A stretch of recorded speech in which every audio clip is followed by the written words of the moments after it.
What's up, everybody? Thanks for watching today, baby. Ooh, baby. All right, guys. Sorry I'm usually late here. I had to drink my egg whites before I came on today, so I didn't want to have to be drinking in your ear. All right, guys. So say hello. Say hello. Looks like there's already a few people in here. That's good. That's good to see. Good to see. Please say hello. Just gonna do the normal Wednesday live stream where we talk about whatever, with whoever, whenever, guys. So please say hello. Please say hello. Good to see you, Mom and Dad. Good to see you bright and early in here today. Jessica BK says, hey, what's up, Jessica? Sorry, my computer sounds like a freaking jet right now. I don't know what's going on. Oh, there we go. So let's see here. Does everything sound okay, Dad? It seems like it's kind of lagging here on my computer. Let me know if anything seems weird.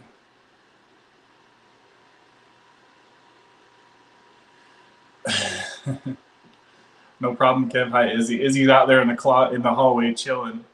She just had her snackaroni. Can you hear me okay? Does everything seem all right, Dad? Oh, looks like we've already got 5 likes on this video too, guys. Good job. Good job.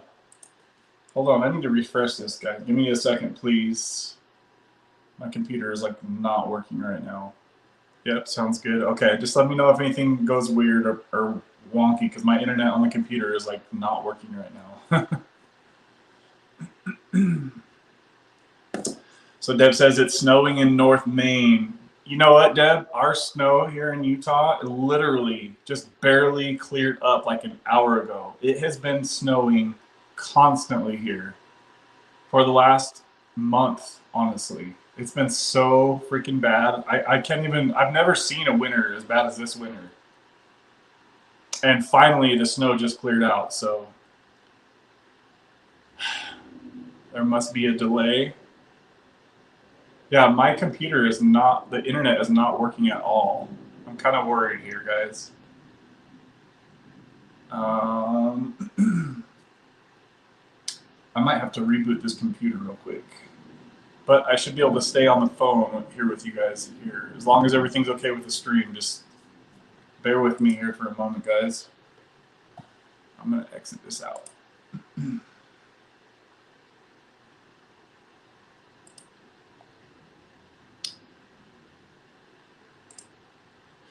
Please say hello, guys. Looks like we've got 6 people hopped in here now. Please smash that like button and say hello. If you have any comments, questions, concerns, please put them in the comments. Good to see you, Kimmy. What's up? Kimmy Baby says, hey, y'all. What's up, Kimmy? All right, here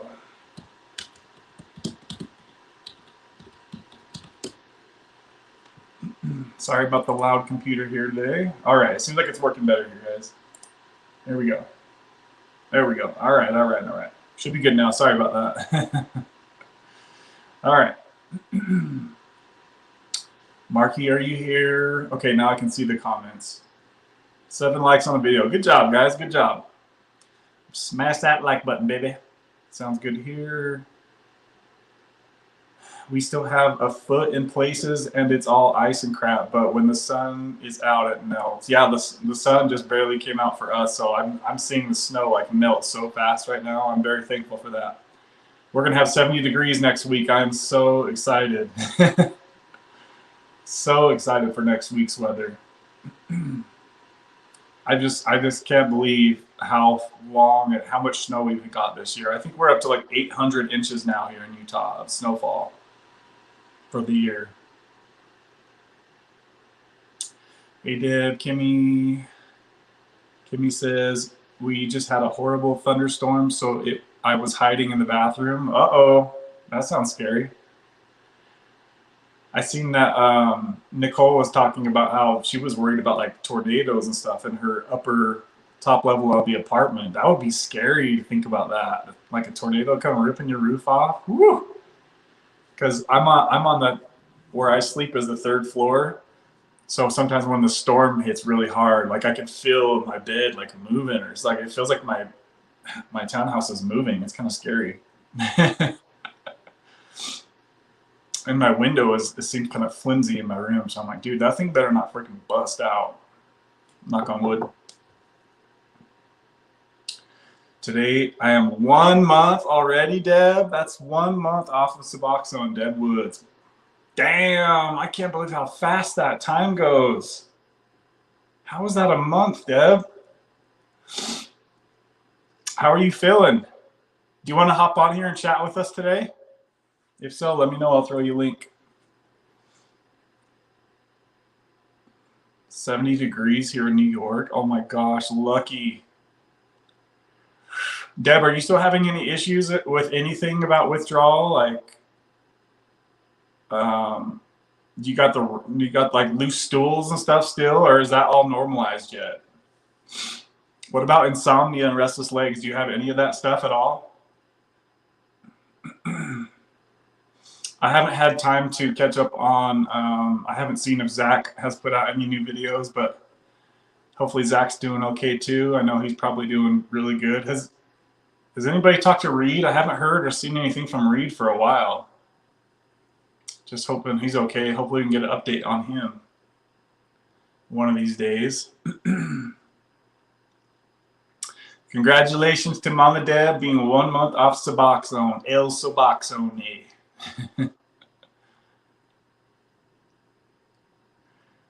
I think I want to say Callie might be getting her shot like today or something. She's got to be really close. She might have already got her first shot. Hopefully she's doing all right. I know that the transition week can sometimes be a little iffy for people.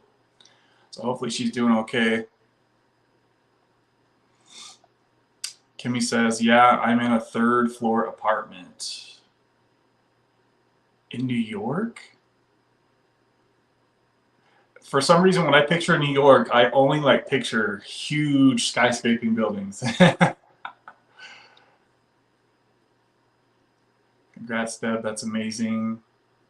I can't go live. It's snowing and my internet is bad in the snow. Oh, damn, girl. I'm fine except for I can't sleep the whole night, but it is getting better. So, like, how many hours would you say you're getting per week, Deb? Looks like there's about 8 people in here, guys. Please say hello. Please say hello. Don't be ghost listening up in here. State your name and your location.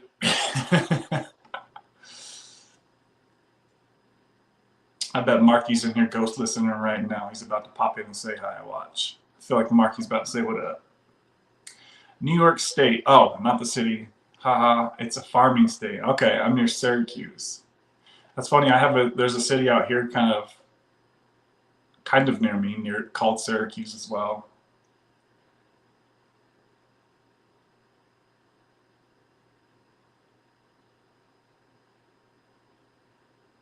Out there in the sticks. How are you doing, Kimmy?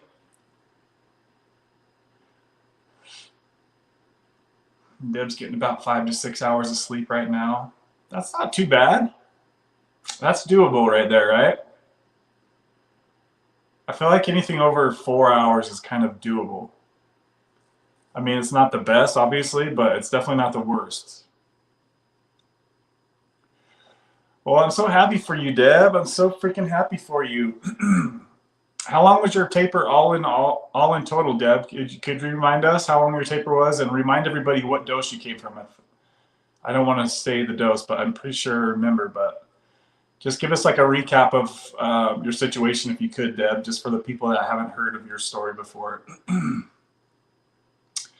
So Kimmy says, I'm good, thanks. I'm prepping for my story with Nicole tomorrow. Oh, cool. That's awesome. Yeah, I remember you were telling me that you were going to be on there soon. So I for some reason I thought it was last week. So I was started to watch. She's been doing a lot of interviews lately, so that's cool that she's been doing that. I really like that she does that. I used to do a lot more of those interview type videos too, but hopefully you can get back to it someday. So Keith, what up? Keith says 42 days ago was my second and final 100 milligram shot. I was on 2 milligrams of subs for 1 month. I'm feeling great, sleeping great, very minor sweating, but 0 withdrawal otherwise. Doctor thinks it will be very minimal withdrawal. Very awesome, Keith. Thanks for that weekly update, my friend.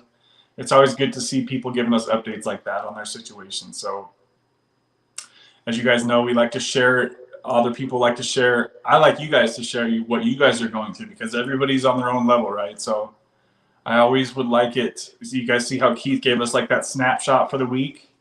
I really enjoy getting stuff like that and getting information on you guys and what you guys are going through. So shout out to you, Keith. Congratulations on getting that second shot 42 days ago.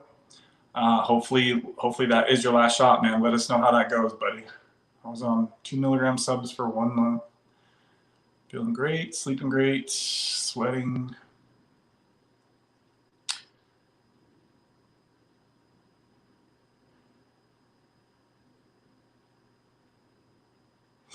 Deb says, my ex-husband was from Syracuse. Yeah, Deb, sleep was the worst. I caved and got a Lunesta script for a few weeks. How was Lunesta? Isn't that pretty similar to Ambien?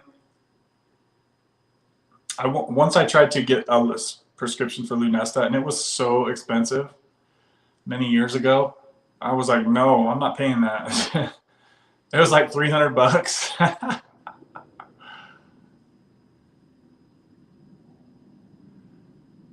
Syracuse is the biggest city near me, but I'm from a small town. I'm irritated as hell because I've been counting calories and working my butt off to get my Suboxone weight off, and I'm not losing much. So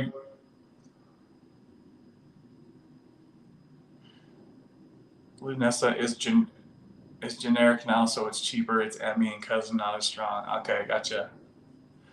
So you put weight on with Suboxone, is that what you're saying? I think we kind of talked about this not too long ago. Because I know a lot of people actually lose weight when they get on Suboxone. But it sounds like Kimmy might be backwards from that. Or maybe I'm not thinking about this right. I could be a little off here.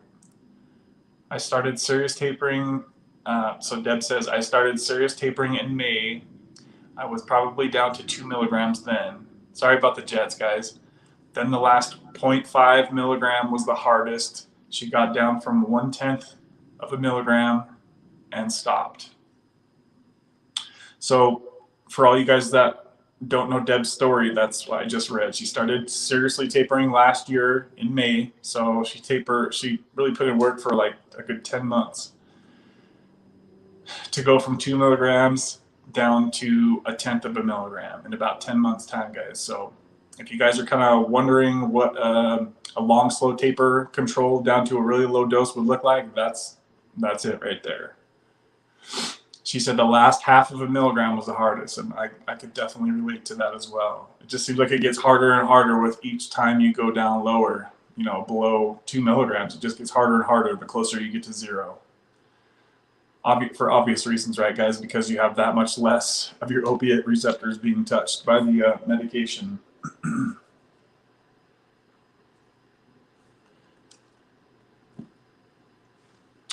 Kimmy says, I'm not sure if it was the Suboxone or the Lexapro I got on to help me get off Suboxone, but it happened close together. Okay.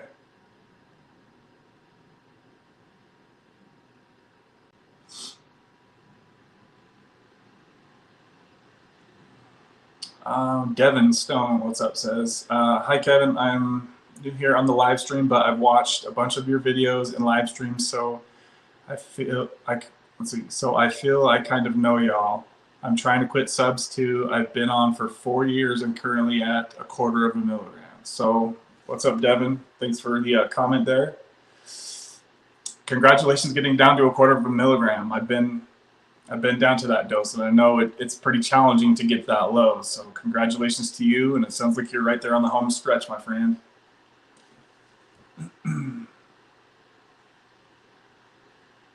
What's your plan from here, Devin? Probably taper for a little bit longer and then try to make the jump, or?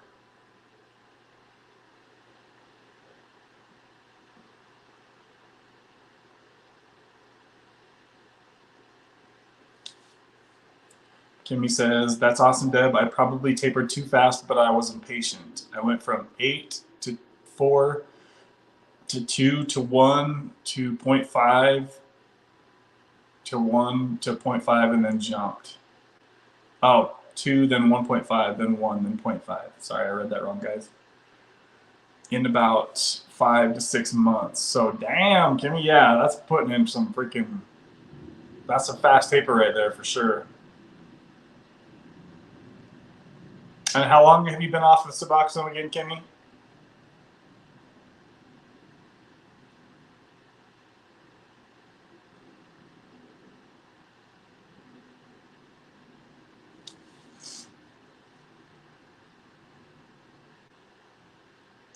Yeah, I had to cut my daily doses and put them in a separate container and would not take more.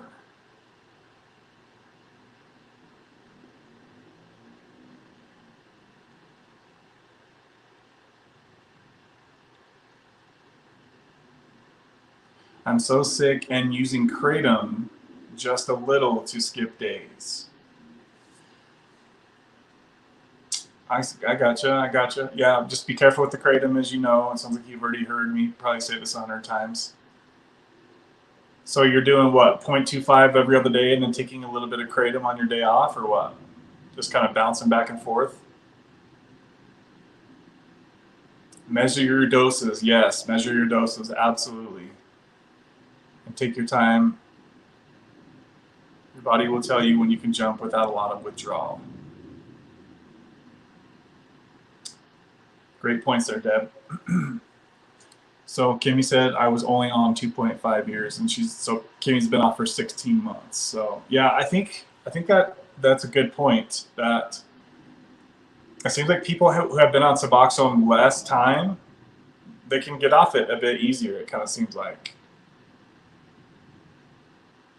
That's kind of what I've been noticing over the years. And I don't know if it's just like a psychological thing, because for me, I was so hooked by having to take something every day that it just felt like I just absolutely couldn't go a day without taking something to feel normal, right?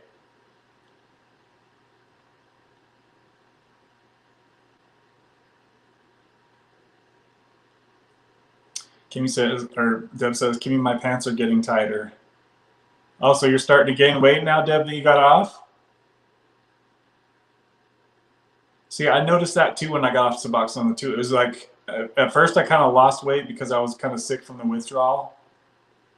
It's so crazy to me how I can remember so much about the withdrawal, guys, the Suboxone withdrawal. I could remember every detail like it was yesterday. It's like it stamped something in my brain. It's like this little memory patch that I'll never forget what it felt like. But yeah, I lost weight when I first got off of Suboxone, when I jumped off at a 1/4 milligram back in, like, I don't know, what was that, 2019 or something like that? I don't even remember the dates anymore, guys. I lost weight and then I started to gain weight, which is what I like. Like, I like to gain weight. So I'm always trying to gain weight, usually. Very rarely is I like to lose weight.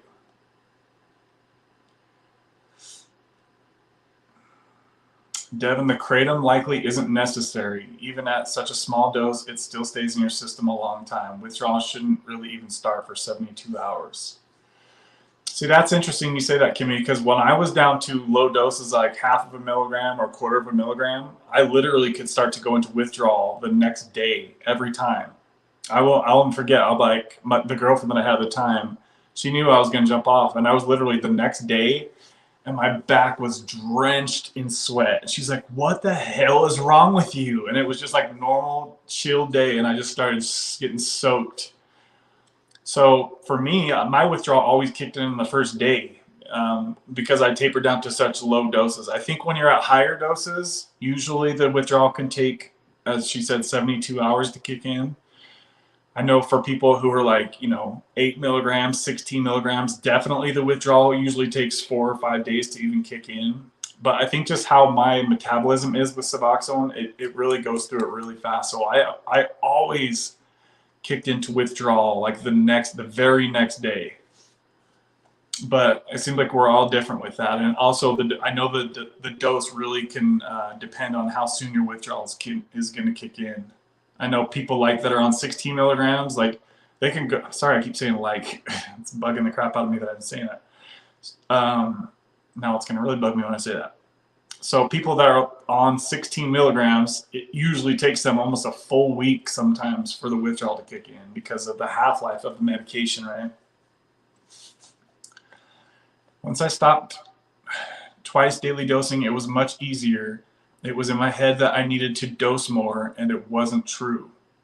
So that actually reminds me, I just had a Clarity call. Somebody had booked my time to speak with me on Clarity, and it was an awesome call. I actually, it was a very good call. So he was, shout out to him if he sees this, I'm sure he is on the replay.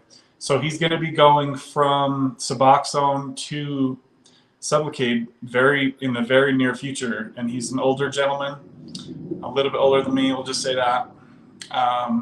And he was wanting to get my thoughts on what dose his doctor should start at. So not only he got his local doctor's opinion, he also reached out to Dr. Ken Starr and booked an appointment to speak with him to see what he thought about the doses. And then he also booked a call with me on Clarity.fm and got what I thought. So I think he's just kind of going to take all three of our information and make the best judgment for his first shot call. So he's actually on a lower dose of Suboxone, and he's really worried about feeling over-medicated from the first shot. So I'm pretty sure he's going to take maybe like 50 to 75 milligrams for his first shot, and he's down to only around 2 milligrams of Suboxone. So it was interesting to hear what his doctor had recommended and what Dr. Ken Starr had recommended. His doctor had recommended that he takes only 25 milligrams of the shot, and I just don't think that that's going to be enough based on my experience and what I've gone through. Dr. Ken Starr had recommended that he takes 50 milligrams the first day and then 50 more milligrams like 4 days later. And I don't think that most doctors are going to be okay with like keeping the shot around and then giving them the second dose from the same shot. I don't think a lot of doctors are going to be willing to do that unless they're maybe highly experienced with Sublocade, like Dr. Ken Starr obviously is. But I know my doctor wouldn't do that. And I kind of talked to him about that as well, because I hate to waste the medication because it's so expensive, right? So I had asked my doctor, why can't we just split the shot up? And he's like, we got to throw it away after we get it out of the fridge. So I don't honestly believe that it goes bad, but for whatever reasons, he wasn't comfortable with that.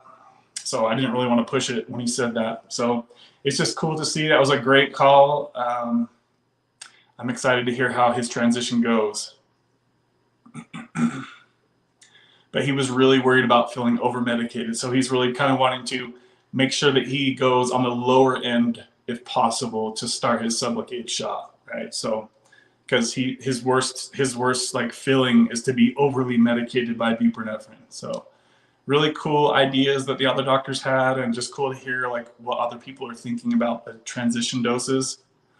But in my opinion, the dose needs to be higher for the first dose, especially since it's like the loading dose, you could call it. So I told him I would say like 50 to 75 milligrams minimum. That's just what I would do. But remember, guys, nothing on this channel is medical advice, and no, I'm not a doctor. I'm just going off of my experience. Everything on this channel is for entertainment purposes only. And for me to share my experience with you and for you to share your experience with others, guys, right? But back to sorry for going off on that. Back to what Kimmy was saying.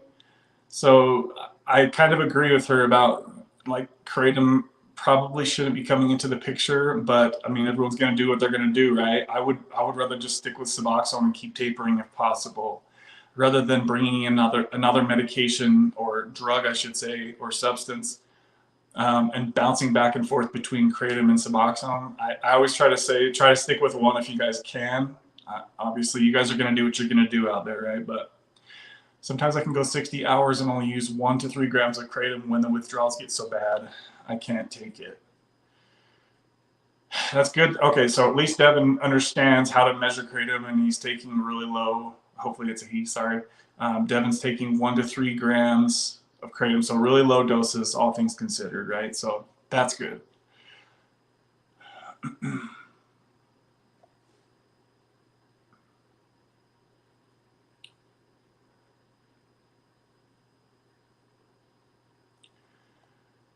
Kimmy says, yeah, pooping 100 times a day, not really during withdrawal, will help with weight loss. Haha, but it comes back.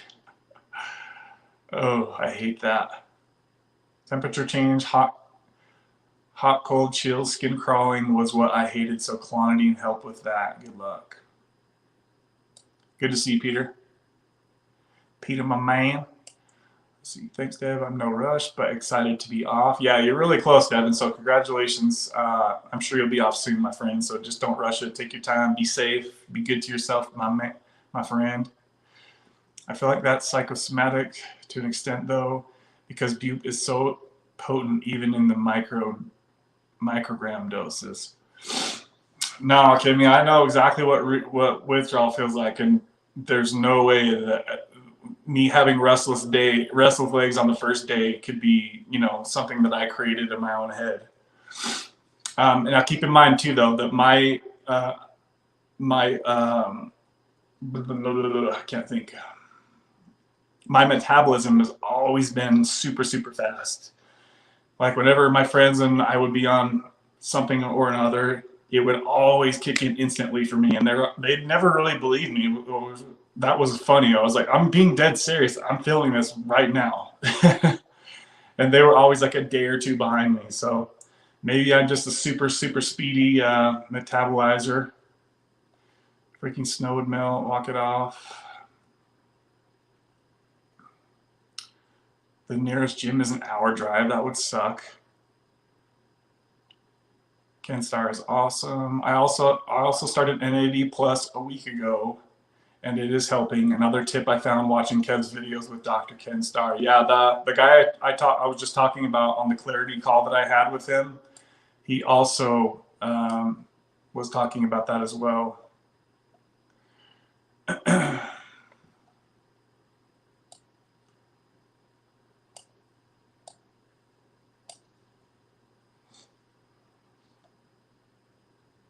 Oh, okay. So what Deb said. So Deb said that's still 100 milligrams. So what difference would 4 days make? It sounds weird. So his idea for that, Deb, was basically you take 50 milligrams and make sure that it's not too strong for you, right? So you're not, because once it's in you, right? So I think Dr. Ken's idea was take 50 milligrams, know what you're going to feel like, give it a few days to let it settle in your system. And if it doesn't feel too strong, then take another 50 milligrams. And then, yes, then you'd be up to 100 milligrams. But honestly, I don't really like that idea too much because then you're going to have two separate nodules, right? Which is going to kind of throw off the balance of the medication, in my opinion, because it's going to be feeding from two different sites, right? Versus one big blob, it's going to be two separate blobs. And those are going to be wearing out faster. So that's kind of, I didn't really like that idea. I would have just said go with 50 milligrams or 75 milligrams the first month, see how you feel, because it's not like he's going to be like, But I understand the concern because he just doesn't tolerate. He said that he'll start like puking if he has too much bupe in his system. So he was really worried about that, and I can understand that. It's scary to have too much bupe in your system at times if you don't feel good when that's in there, right? So a lot of people feel like crap when they're buped up.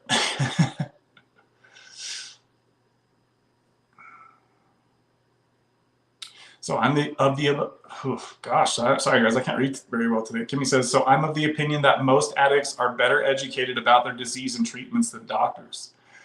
Kimmy, I definitely can agree with that to many points. There are certain doctors, obviously, I think that specialize in addiction treatment, obviously that they probably know quite a bit, but as far as like us, all the research that we put in and we know how we feel on each medication and doses, right? So I can see what you're saying about that. And it definitely makes sense. There's been times when I've gotten prescribed medications and it's like, it was way too easy for me to get that prescribed. And like, there wasn't very much information transacted between the doctor and I before he wrote me a script, right? It's like,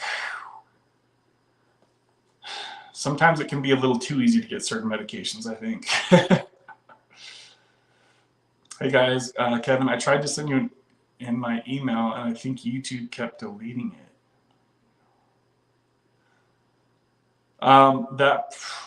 Yeah, I don't know. I haven't even been checking my emails, guys, honestly. Like, I've been having so much other crap going on outside of, like, the computer world. Let's see. I saw Marky Rizzo and Sonny used a little bit of Kratom, and that's how I got the idea. So they used Kratom. Let's see. I know Sonny used Kratom when he got off of Suboxone. Just a little tiny bit, so like you're saying. Marky, I can't remember exactly what his scenario was with the Kratom. I don't think that either of them were using them at the same time. I think it was just like Suboxone then to Kratom, right? Not both at the same time. Kratom sucks unless you can control it, but it can escalate quickly. Yep. It definitely had escalated for me personally, so that's why we always try to give the warnings about Kratom, guys. So it sounds like he's had plenty of warnings. Good job, Deb.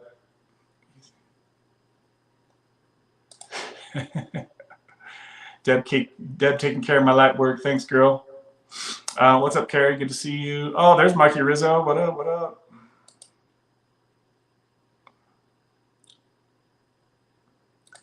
Okay. What's up, you bloody wankas? Trying to say that in Marky's voice. Marky, been working on them squats and deadlifts, brother? Deb, congrats, you're a soldier. I know how it's been. I know how it's been for you. What's up, G Klein? What's up? What's up? Hold on 2 seconds, guys.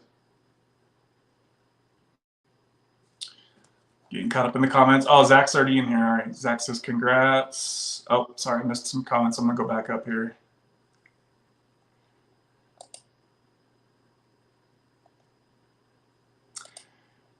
Let's see. Bupe is potent. Whenever I take my dose, I'm good for 24 plus hours, but after that is when the withdrawal starts. That's what Devin says. So, and Devin's down to 1/4 milligram. So 24 hours, it seems like, is when Devin understands that it kicks in. It gets hot, Daniel. Yeah, I'm damn hot in this room, and the heater vents are even closed. It's freaking cooking. I get super freaking hot, super easy. Hello, everyone. Let's see. Zach, Carrie. G Klein says 4 weeks, Friday, no Suboxone for me. Yay. Good job, G Klein. So you're right on the timeline with Deb then, because Deb's 30 days today.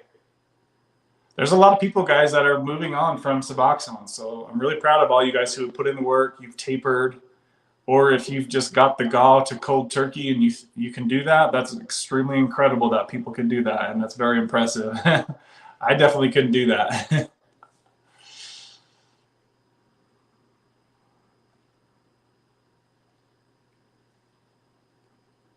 Sleep still sucks, and I work for the sheet metal union, so working a physical job on no sleep is terrible, but you almost get used to not sleeping. It's kind of scary. Yeah, I mean, you're kind of at the point now where your sleep should start improving here very, very shortly. What dose did you jump off, G Klein? Did you already say? I don't think he said.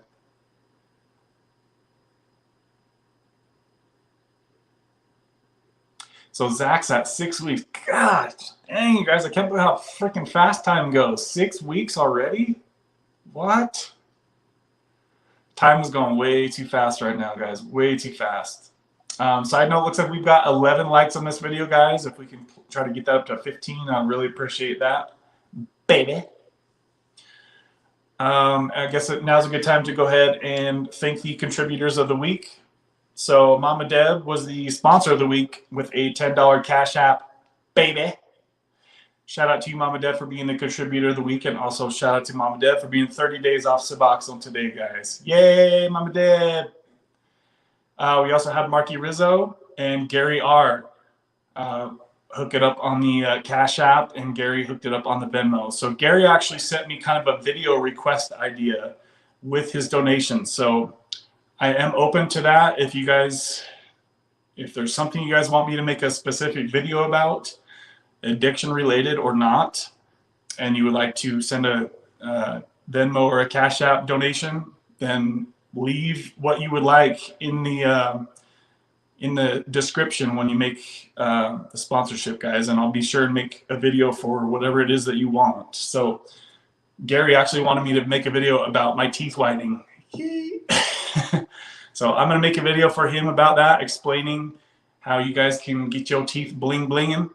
And yeah, so I'm definitely open to doing that. If you guys are able to do that, feel free to do that. There is a link in the description box to Venmo, Cash App, and you can also do super chats. I haven't seen a super chat on this channel for a really long time now, and also super stickers on the replay, guys. If you guys enjoy this message, if you enjoy this channel, and if you're in the position to, feel free to show brother some love via one of those methods, guys. All right.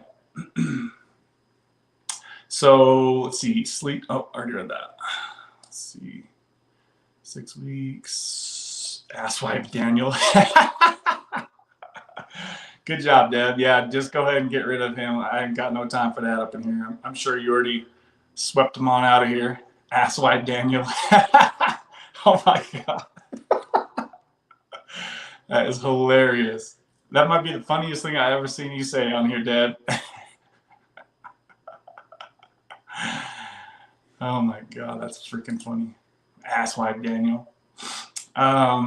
Congratulations to all you guys who just beat a demon. Yeah, that was really cool. That comment, somebody said that it was like last week that they got there was some kind of tattoo that they got. And there was a really good saying that they had too. It was really cool. Sleep will get better soon, and soon will feel great. Yeah, G-Cline's got to be like right around the corner from starting to improve sleep.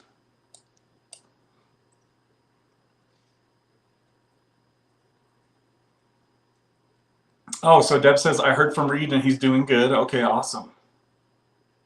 Yeah, I wish he'd make an update on his channel, because from time to time I'll like check in and see if there's any updates on his channel, but I haven't seen anything for like, what is it, 6 months now he's been off? Shout out to Reed. It sounds like he's doing good. That's good to know. Maki Rizzo says 4 a.m. What, dude? You crazy?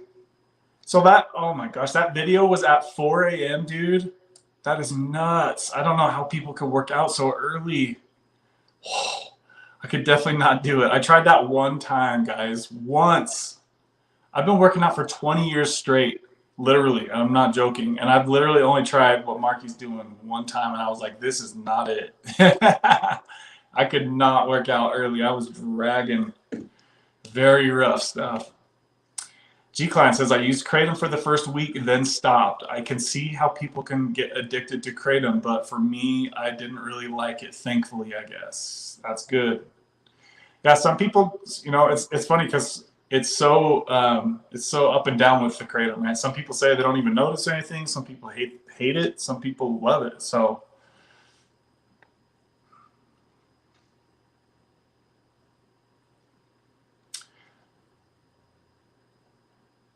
I was watching part of Zach's live stream. I don't know if he's done anymore, but when he did last week, he was talking about like if the world ended, he would have like certain medications to where he would like people would need him. It's really interesting how different we all think. Like I've never even thought about anything like that. And I think I've heard somebody else say that too before, like about like having Suboxone. Like I just wouldn't trust myself with it, honestly, because my little devil's like, hey, what would it feel like to take that? Side note, guys, real quick to talk about my Sublocade. So today it's been 7 weeks since the last shot that I got. The last shot that I got was 75 milligrams. That was my 5th shot. And everything's still totally fine. So haven't noticed any issues, luckily, thankfully. The only thing I have kind of noticed is it's easier to use the bathroom each day now at this point. So that's kind of the thing that I noticed the biggest difference. Like when I get a shot of Sublocade, I noticed that it starts to get harder to use the bathroom for like a week, 2, 3 weeks, maybe 3 weeks. But every day it just slowly improves, right?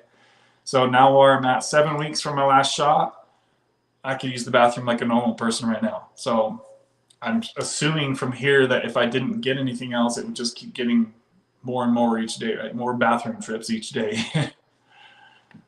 So that's kind of the thing that I noticed each time I get a shot. Another thing I noticed too is that with my last shot that I got, I didn't feel anything from the shot, right? So I think that after you guys stabilize on the Suboxone or Sublocade shot, meaning 2 or 3 shots, you should really probably want to make sure that you start lowering your dose if the goal is to get off.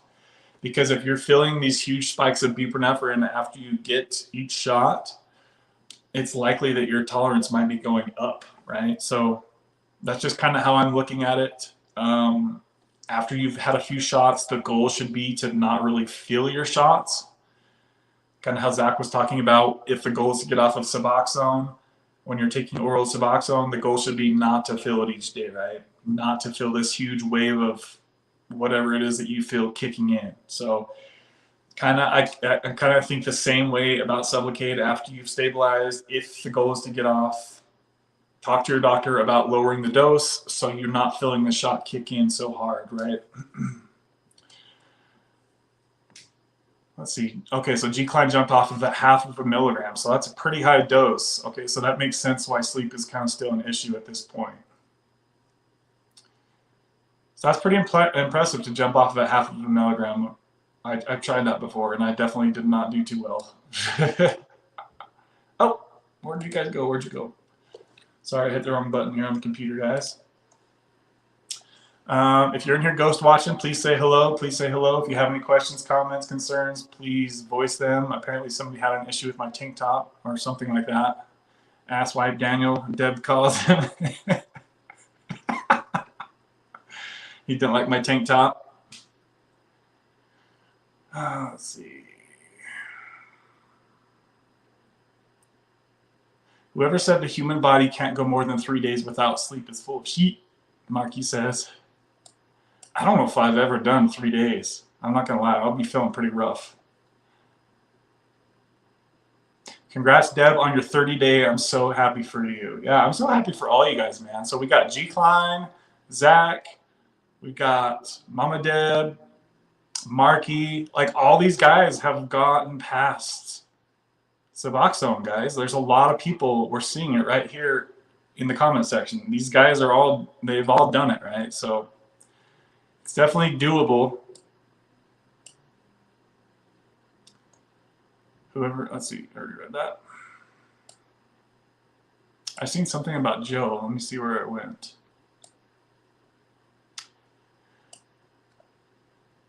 G-Klein, I put rain sounds on to help me sleep. My timer is at like 650 hours, I think. Oh, so you did the old Kevin idea at the timer, right? If you guys don't know what that means, I always recommend whenever you guys jump off of Suboxone or whatever it is you're trying to get off of, start a timer, a stopwatch on your phone so you can see the progress just keep continually racking up, right? It's kind of like a psychological thing that kind of helps you not want to have to reset that button all that time that you made it through, right? 650 hours, that's a lot of hours. Don't be pushing that reset button, my friend. I remember one time when I jumped off, I actually hit the stop button. I freaked out. I was like, no! When I came off benzos 10 years ago, I think I didn't sleep for almost 3 weeks. So G-Klein, was it harder to come off of benzos or Suboxone? I know, I think pretty much everybody says, isn't it always harder to get off of benzos than opiates?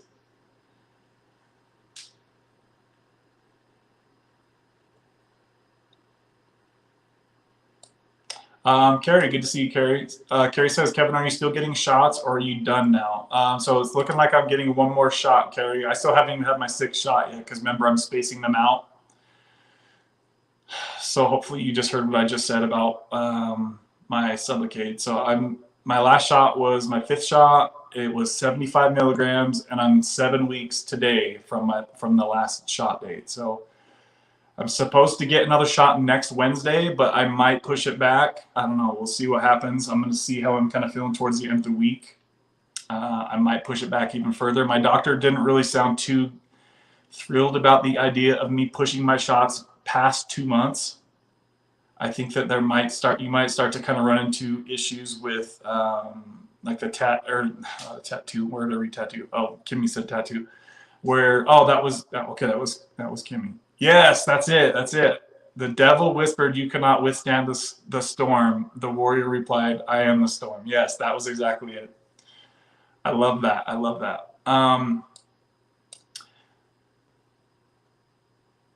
So yeah, how did that shot end up going for you, Carrie? The dead shot issue, is that everything okay with that?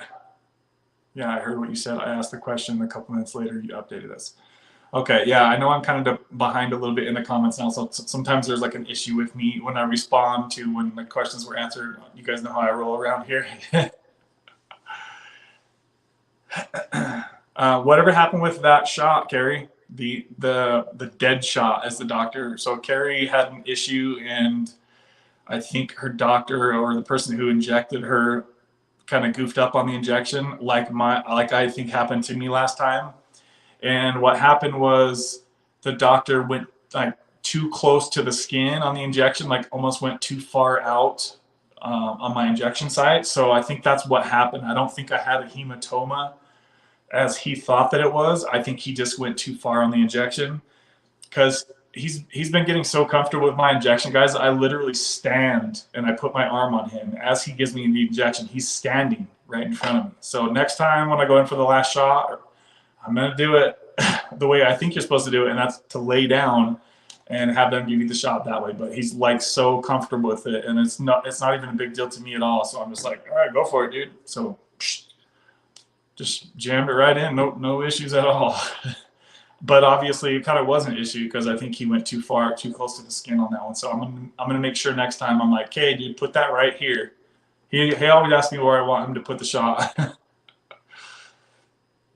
I'm like, I want it right there, sir. Don't fuck up.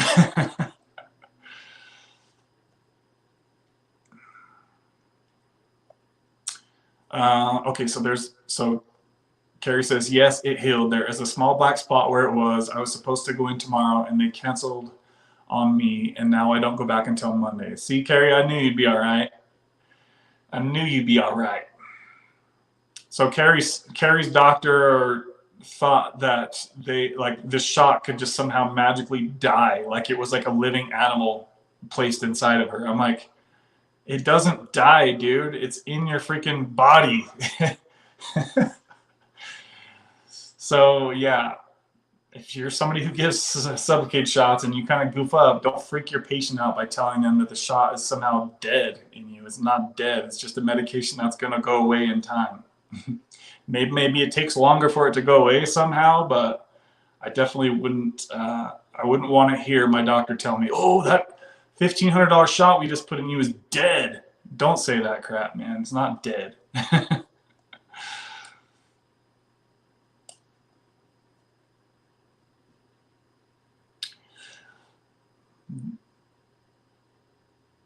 That messed up shot situation where the doctor said the depot died certainly was different than all the others. Yeah, and see, my shot was the same. Mine was the same way too. It was weird for me because it didn't hurt at all. Like, you guys know how I say, like, it doesn't really hurt. It feels like a bee sting. Like, I can handle a bee sting, right? That's what it usually feels like. It usually feels like a bee sting. But I thought because it was only 75 milligrams, I was like, dude, I literally didn't even feel anything. And so I think he just went too close to the skin. But everything was totally fine. It did bruise a little bit. There was a little bit of abnormal bruising and swelling, as you guys seen the video that I made the same day when it was like abnormally swollen out. But that quickly went away and everything was totally fine. And I certainly didn't have any issues as far as like not getting any bube, right? Obviously, I had other shots in me that would cover me if that somehow did happen, but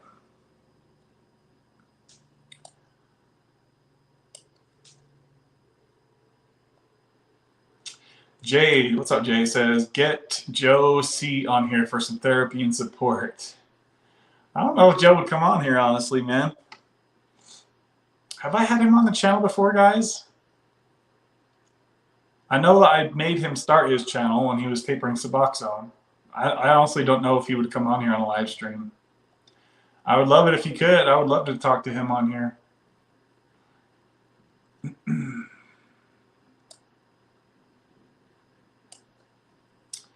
Yeah, I always feel bad. Like his last video, I felt really bad just watching it. You could tell he's really struggling. So shout out to Joe. Hopefully he can find some motivation internally to get whatever he needs to get done.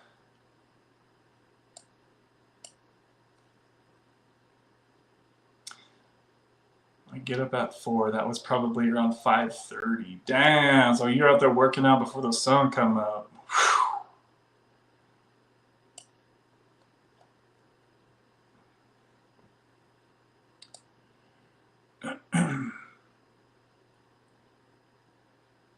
I love Joe. He's such a nice guy. He needs to love himself.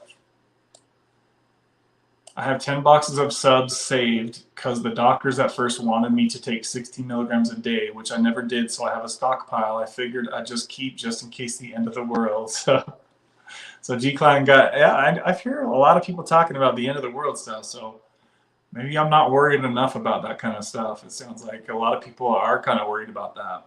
Like, I've got some friends that have so many guns, like they're literally ready for a war of their own, and I'm like, oh shit.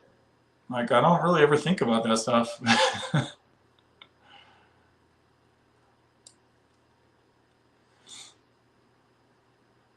See, whenever I had like stockpiles of Suboxone, when I came off of Suboxone, like honestly, like, I mean, I had a whole freaking lockbox full, right? And I think that if I didn't have that, I don't think I would have gotten back on Suboxone the last time, guys. I think that's really what pumped me, was just having that stockpile. And if you guys are better at mind control than I am, right, then that's good, you know. But for me, it was just like whenever like a life catastrophe thing would pop up, it was just like that was my way out, was by taking Suboxone. And that's kind of how I looked at it. Hopefully you guys don't have the same mindset that I do.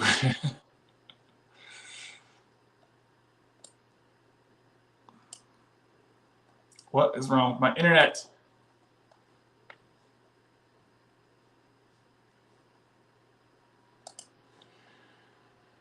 Okay.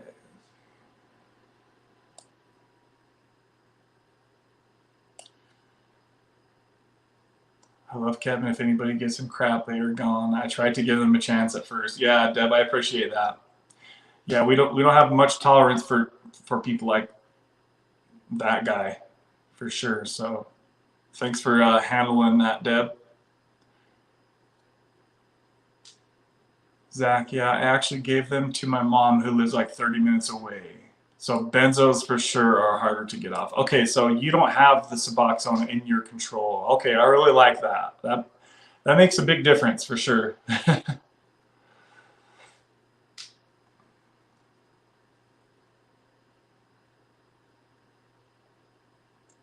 So what's your plan then, Carrie, with your Sublocade? How many more are you going to get? Or like, what's your plan if you're still in here?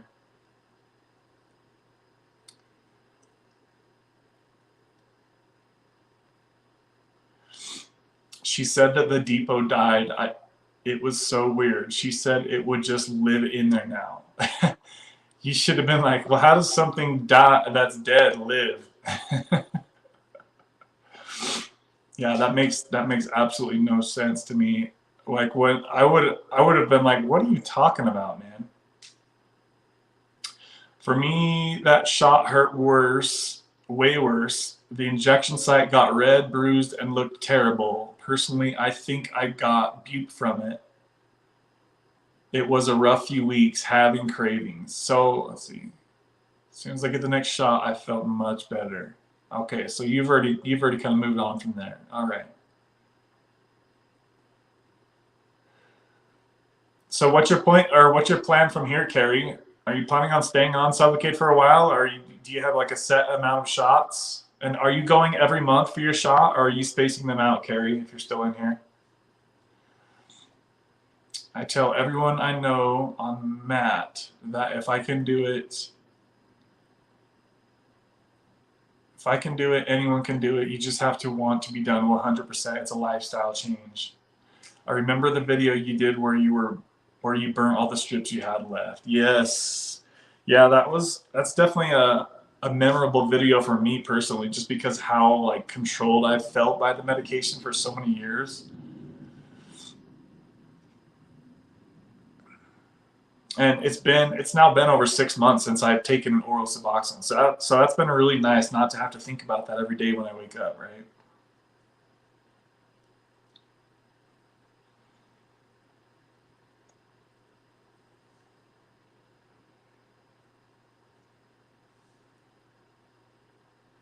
Yes, we get to a point where our brains tell us it's time to get off. I wanted so badly to be a peer support specialist, but decided not to. I may still take a course just to do it. Why did you decide not to, Kimmy?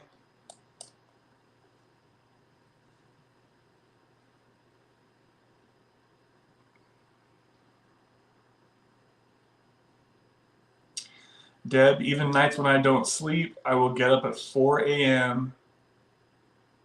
happy because I'm going to work and I don't have to take anything to feel normal. That gives me the strength to keep going.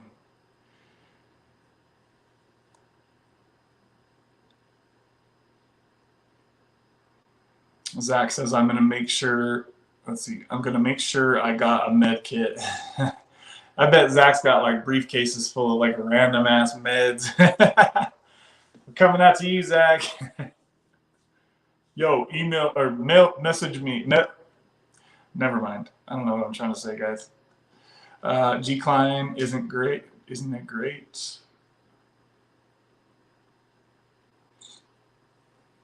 Carrie, if you're still here, let me know on your Sublocade situation. I'm really curious of what your plan is. Doesn't seem like there's a lot of people, Sublocade people in here today, or Sublocade questions. It seems like mostly today in here is people who have gotten off of oral Suboxone, guys. So really cool, really cool.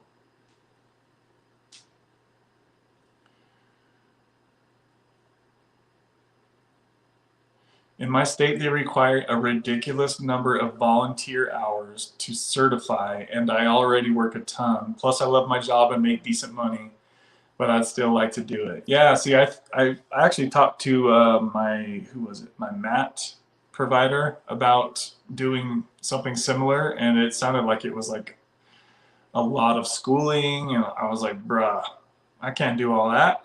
I got experience, baby. Let me get up in here.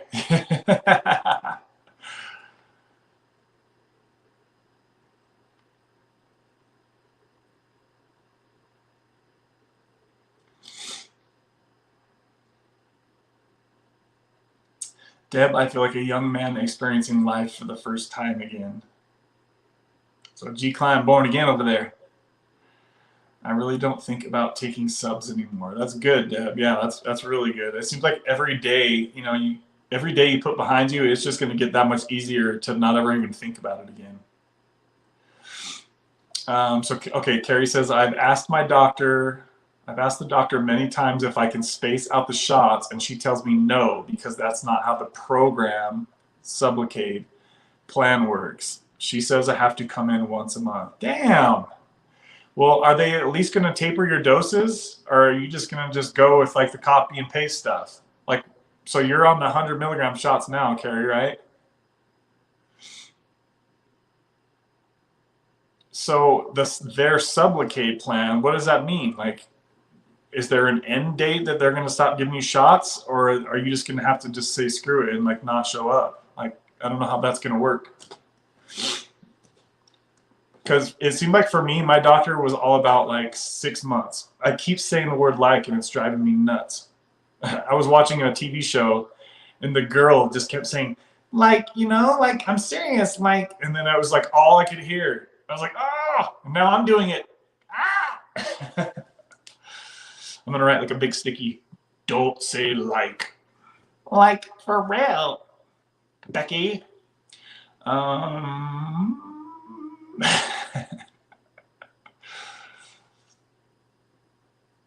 G Client, I almost called the doctor to go get the shot like 10 times. I was approved for the shot, but I wanted to try to get off myself first, and I was going to use the shot as a backup. I love that. I love that idea. And believe me, there was more than a few times I questioned if I could keep going. That's a really good plan. That's a really good plan for you Suboxone people. If you have the insurance that's willing to pay for Sublocade, and you're not really sure if you're going to be able to do the taper and then jump, I think using the shot as a backup plan, that's a really good way to kind of go about it. Just knowing that you have that extra tool in the toolbox if you really need it, right? But yeah, it's like I always say, if you guys can taper off Suboxone, go that route because you'll be done faster. You will. Like, I don't want to lie to you guys and say if you get on the shot, you're going to be just done in the really near future. It takes time for the medication to wear out.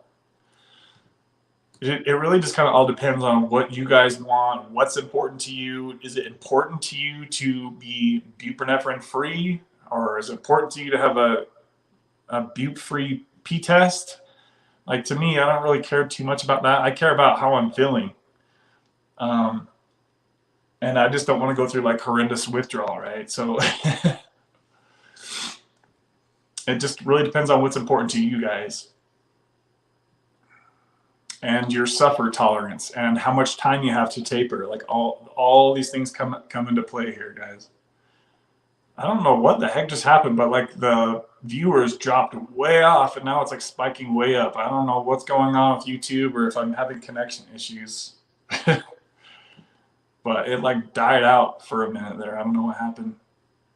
Has everything been smooth, Deb, with the stream today? Or has there been any weird things going on?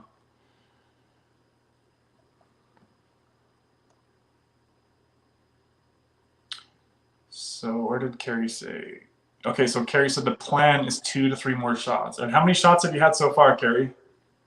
Oh, there she goes. Sorry, Carrie, for asking these delayed questions. So this is what Carrie says. Their program is 300 milligrams, then 300 milligrams, then 100, then 100, 100, 100, and done. So that's 2, 3, 4, 5, 6. So sounds like Carrie's doctor is kind of on the same program as mine with 6 shots because my doctor kept talking about 6 shots. So maybe that's kind of where a lot of doctors are going to be, right around there.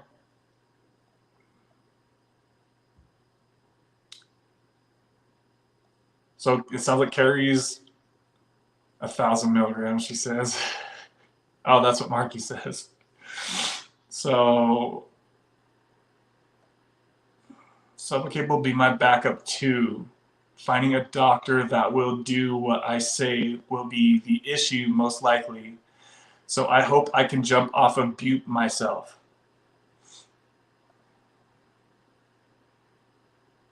Yeah, Devin, I think that's a great idea as like a backup.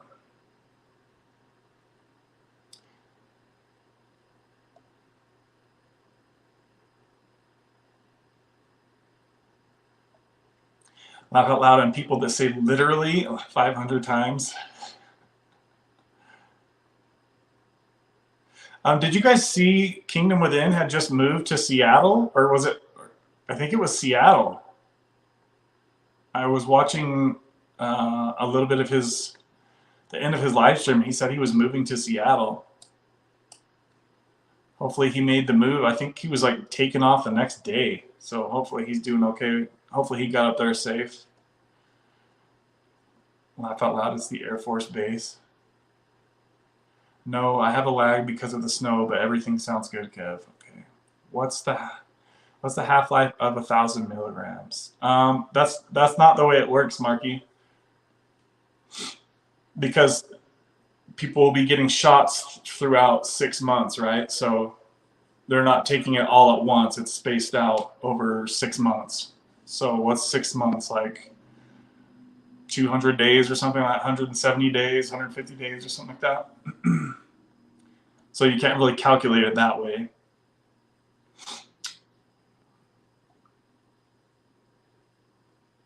Devin Stone, you can do it. Just keep telling yourself all day, you got this. You will win the war.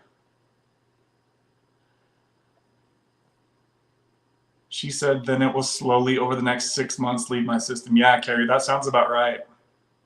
Honestly, I would say maybe like, yeah, 6 months is probably the average that it's going to be in your system after you get your last shot. So if you get your last shot by, let's just say July, then you'll probably be butte free like around Christmas time, somewhere around there. Depends on how fast your metabolism is and how young you are. All those things kind of come into play.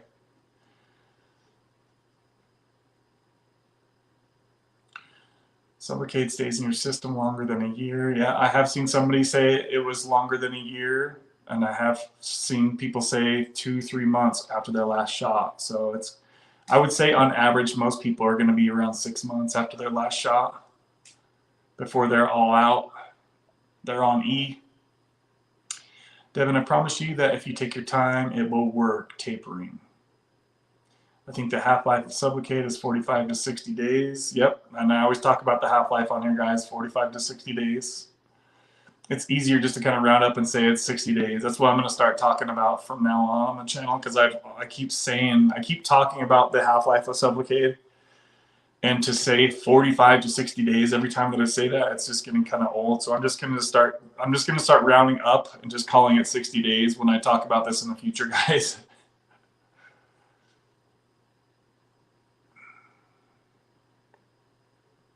Yeah, that's I think of why the shot is so cool, is because it does such a long, slow taper. That's the whole point. That's why people get on the shot, is because they don't want to have to do all the work themselves every day by doing the manual taper, right? And then they don't. It's like you're not really going to know when you're off of the shot, because you can't see inside your belly how small the shots are, and when they're gone. Like you really will never know, right?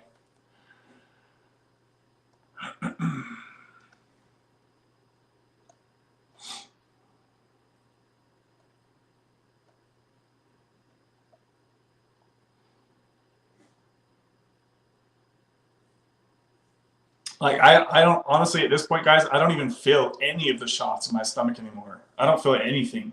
So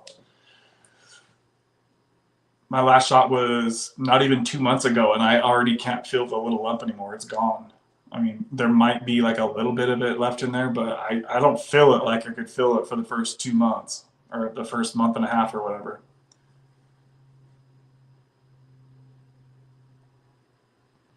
Thanks, G Klein. I hope I can win this war.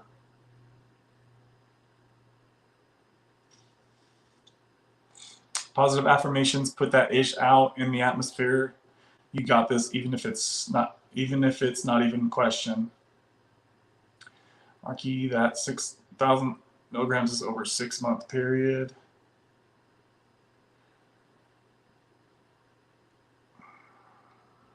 And what dose were you on of Suboxone again, Carrie? Was it 8 or 16 milligrams a day?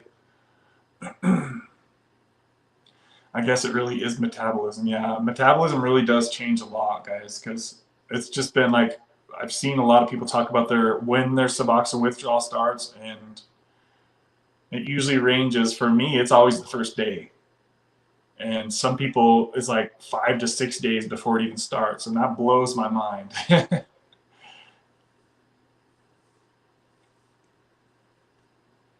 And I'm basing the withdrawal off of when I get RLS, when I start sweating, and when I start getting loose stools, right? Those are all like the hallmarks of withdrawal. And if those things always start on day 1 for me, then that's obviously my withdrawal would start day 1.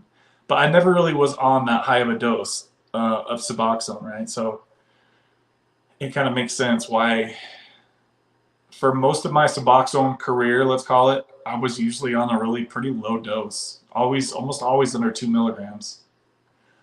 Now, there were some times when I'd run up, to 6 or 8 milligrams for a brief amount of time, but it wasn't really very long that I stayed that high, because my sex drive was so screwed up.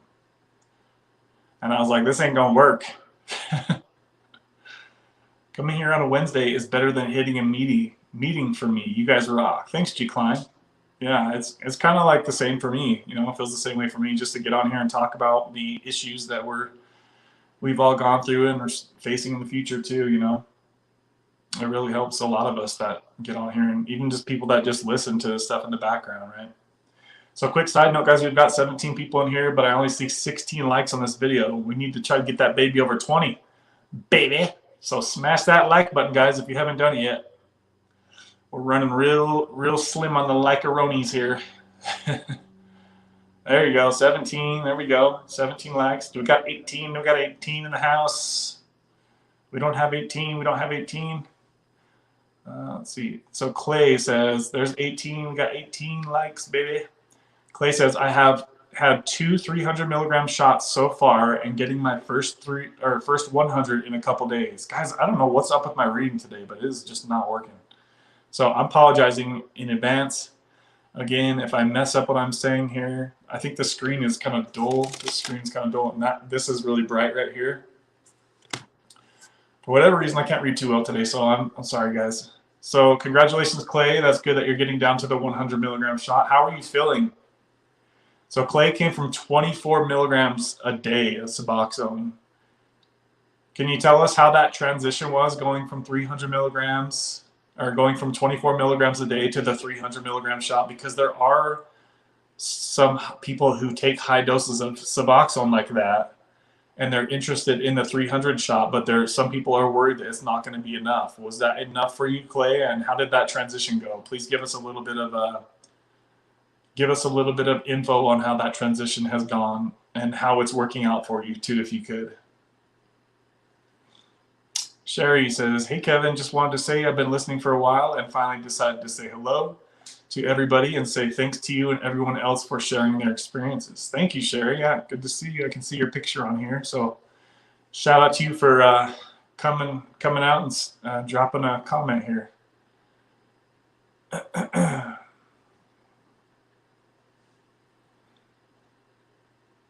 Welcome, Sherry.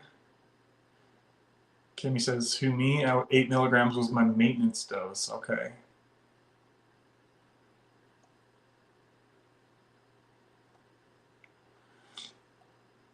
Clay, if you're still in here, let us know how that transition went from 24 milligrams of Suboxone a day to the 300 milligram shot. I really want to get some information on that. Tell us how that worked out for you for like your first month.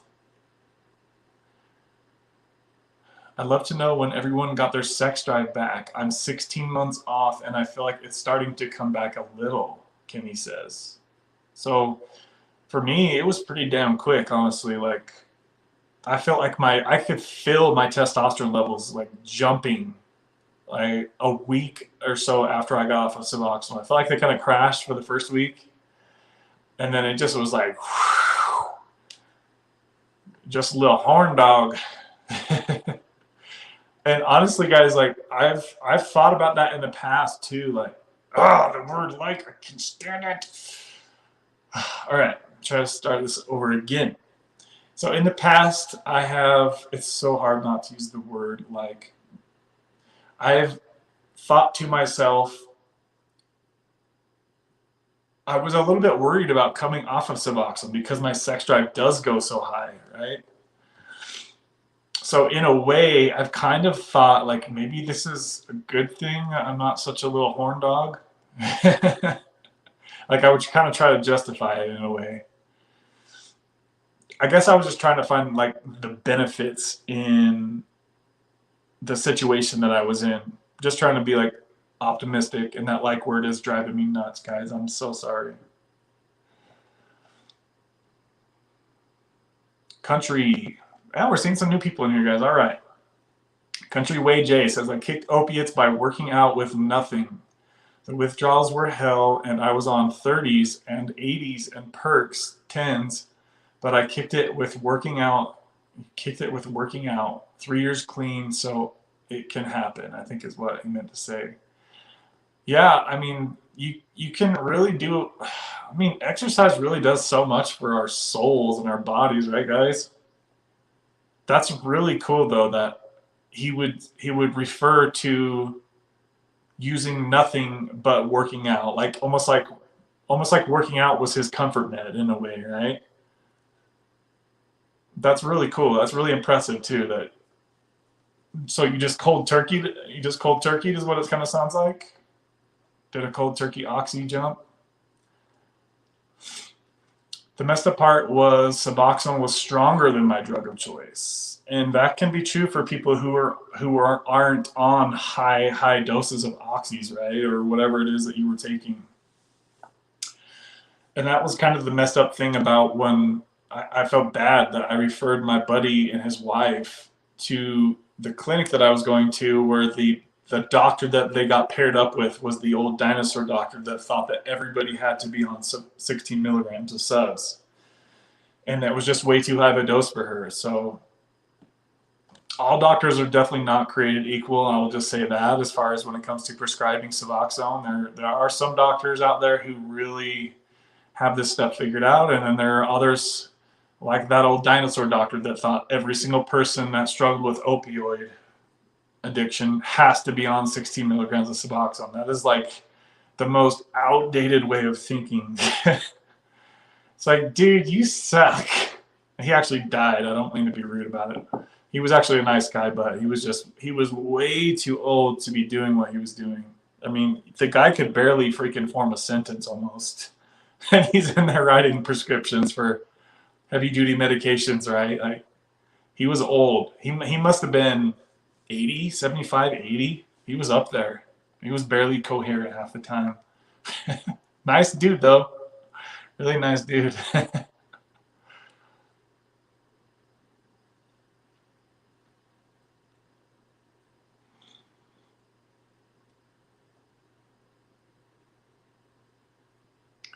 Sorry, guys. Got a work call and I have to go back. Hope you all have a good one. All right, Rachel, good to see you on here. Have a good night.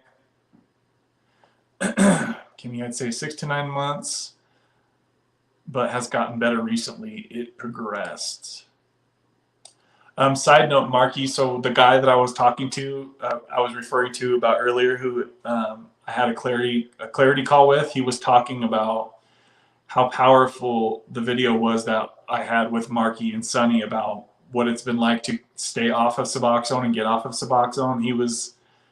A lot of people were really touched by that video, and so I'm really glad we decided to do that. And it just went like perfect. You know, I could watch that video a few times back and really still get new little golden nuggets from that video. So if you guys are interested in what it's like to get off of Suboxone and be off of Suboxone for a while from people who have struggled with addiction and Suboxone use, go watch that live stream. It was about 3 weeks ago now, guys. You'll see it shows Marky S and Sunny in the thumbnail. I'm pretty sure it was Wednesday live stream number 42 or 43. But some awesome information in that video if you guys want to know what it's like for people who have moved on from Suboxone. I got my blood work done when I was on Suboxone, and my test was so low that they wanted to put me on TRT. And now that I'm off, I definitely feel more tests flowing through my body. I'm also 38. So that's a great point, G Klein. I noticed too when I was off of Suboxone that I didn't need as much testosterone replacement therapy. So I self-lowered my dose because I could tell that I didn't need that much. If my testosterone levels get too high, I freaking can't sleep, guys. So it sucks because I used to, when I was in my 20s, I could take steroids and sleep like a baby. It was interesting. And now it's like there's a very thin line of too much testosterone for me, unfortunately. And I wish it wasn't like that because I could be freaking jacked as hell right now if I took extra testosterone. But unfortunately, I can't sleep when that scenario occurs. So when I got off Suboxone the last time, I could feel that my testosterone was like boosting up. So something to keep in mind for you fellas out there. Oh, we got Luke in the house. He says, I'm down to 6 milligrams of subs. Dude, shout out to you. I was watching I think it was your live stream the other day. So he's been really working on tapering down quick on his Suboxone dose. So I think he was at, was it 12 or 16 milligrams, Luke? You went down pretty quick, dude. That's pretty impressive, yeah. I remember too when I was on like 16 milligrams at the start of my Suboxone, I jumped down pretty quick to like 8 milligrams as well. It's usually he probably feels better, honestly. I bet a lot more clear-headed. I think he was saying his creativity is starting to come back. Okay, definitely watched all your videos. The transition was kind of rough the first month, only because around the third week, I was having some minor withdrawal, sweating, puking, etc. But after I got my second shot, I was good. The transition. Okay, so this is Clay, who went from 24 milligrams of Suboxone to the normal dose of the normal starting dose of 300 milligrams. So the transition was kind of rough the first month, only because around the third week mark, I was having some minor withdrawals. Okay, so I have heard some doctors say that, and for me personally, my first month of Sublocade was the hardest as well, just because you're still trying to get used to not taking you're still trying to break. You're so recent and new into breaking the oral addiction, and that definitely for me, and what I tell most people, as soon as they get that second shot, things should really smooth out for you guys, and that's how it was for me, and that's how it was for Clay too. And Clay come from a high dose of Suboxone, guys. So if Clay can do it, you can do it, baby. Joe C, you hear that? If Joe ends up hearing this, I was kind of tried telling Joe, like, dude, why not get on the Sublocade shot? You know what I mean? Not always try telling Joe, but whenever I talk to him, I'm like, dude, gotta get on that Sublocade shot, brother. Florida man Dan in the house. What up? What up, Dan? Good to see you, man. Good to see you got back to work. Let's see. That's what up, Doe, he says. So what's your plan from here, Luke? So he chopped down a good amount in like a week or two. I think it's been. He went from I think he was at 16 milligrams or 12, somewhere around there. Let's see. So yeah, okay. So he was at 16, then he went to 12, and he's now down to 6. I'm just sick of being chained to it. Luke, did you see the video I did? I was just talking about with Marky and Sunny S about being off Suboxone. That was a really good video for anybody interested in life after Suboxone. Feel free to check out that live stream I did with them. It was a lot of good information, a lot of things that many of you can relate to.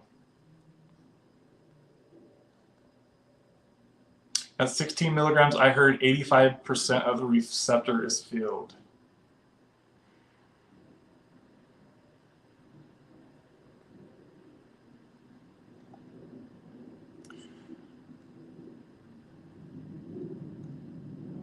You want to hop on the live stream, Luke? Is that what you're saying? I could probably throw you a link if you want to hop on there. I've got like another half hour.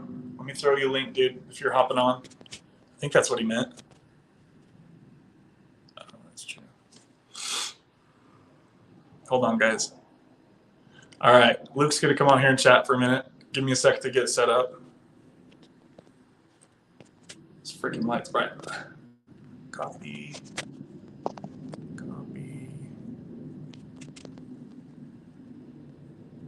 There we go. Oh my gosh, it's so hard to do on here. Done, man. Oh my gosh, hold on, guys.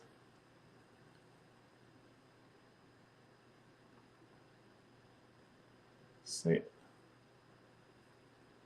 There we go. That's hard to do on this phone. All right, Luke's gonna hop on here in just a second, guys. Let me get my headphones set up real quick. Oh yeah, baby.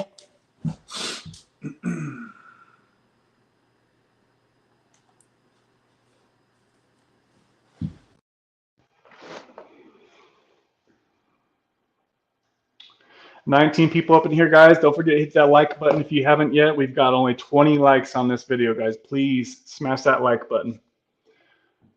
Can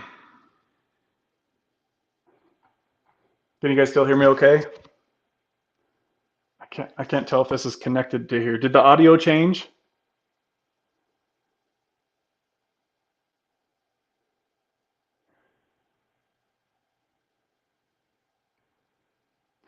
Yeah, which is why the bupe is so powerful. Formulations like Zubsolv and like where it's dosed in micrograms rather than milligrams.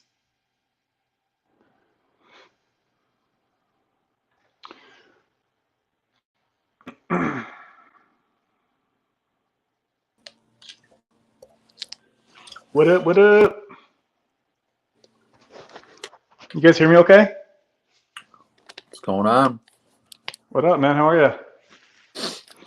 Oh, I'm pretty good. I'm pretty good. I got a So start headache. of the old Suboxone taper, huh? Yeah, man. It's weird. It's like some days I feel a lot better, and then it's like today I don't know, the last couple of days I've just been like depressed as fuck, excuse the language, but um it's a strong, it's buprenorphine's a strong drug, man. I think we forget to realize that. It's like cuz I've been on it for so many years off and on, and it binds heavily to the receptors, and it's just like, but like I was saying earlier, like I do feel more clear-headed in a lot of aspects too, though. Yeah. Can you turn your phone wide? Yeah, hold on. You got the lock on? He's on the skinny mode. Hold on, guys. He's going to change that in a sec here.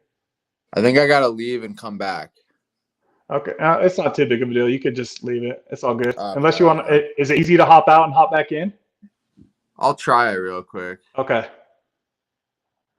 He'll hop right back on here, guys.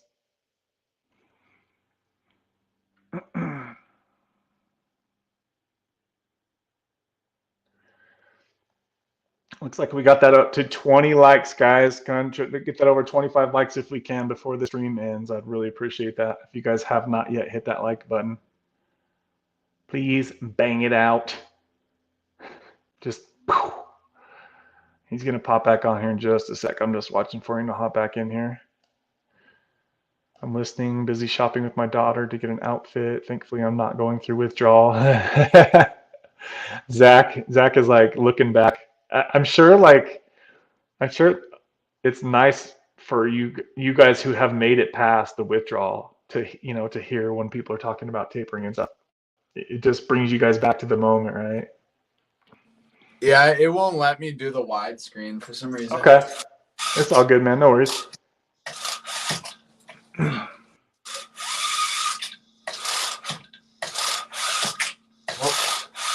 Sorry. But yeah, are you still on Sublocade? Yeah, so I've got my 5th shot. I had it 7 weeks ago. So I'm going 2 months between shots. That's kind of like where I'm at right now. Damn. Are you considering getting it or what? Yeah, well, I asked my Suboxone doctor last meetup, and he had no idea what.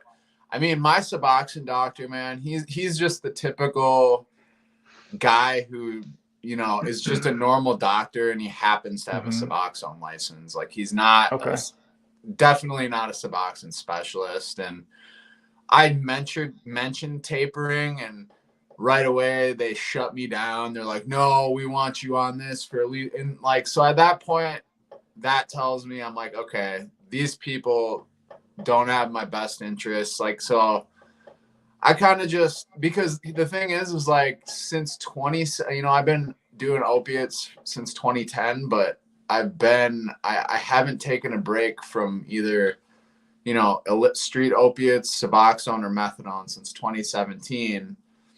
So it's been 6 years, and, my whole thing behind it is like, the reason for this drug is to help me stay clean, but I haven't been able to get even over a year clean. The longest time I had clean was when I was off maintenance drugs completely.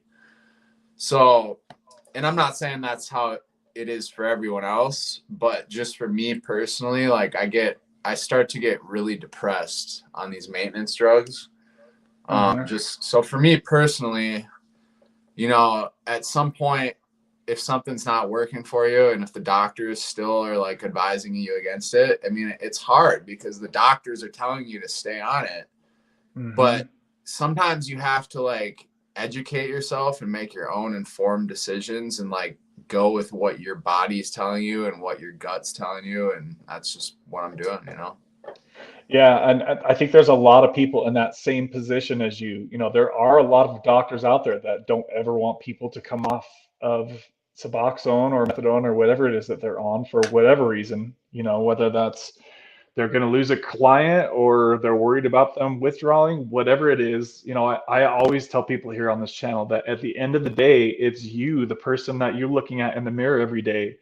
It's up to you to know when it's your time to start adjusting. You know, you could talk to your doctor and he's just one person that talks to you for 10 minutes in your whole life. He's not sitting there with you every fucking day as you're going through these struggles and constipation and sex drive issues and low testosterone. All this shit sucks to live with. You know what I mean? Especially as we get older, you're still pretty dang young. So, um, but yeah, Yeah. it sounds like Well, you yeah.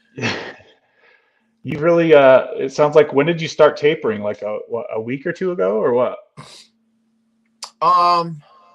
Like 2 weeks ago, 3 weeks ago. Okay. Yeah, man. I had a relapse. I haven't really made it public on my channel yet. So that's actually kind of what started it.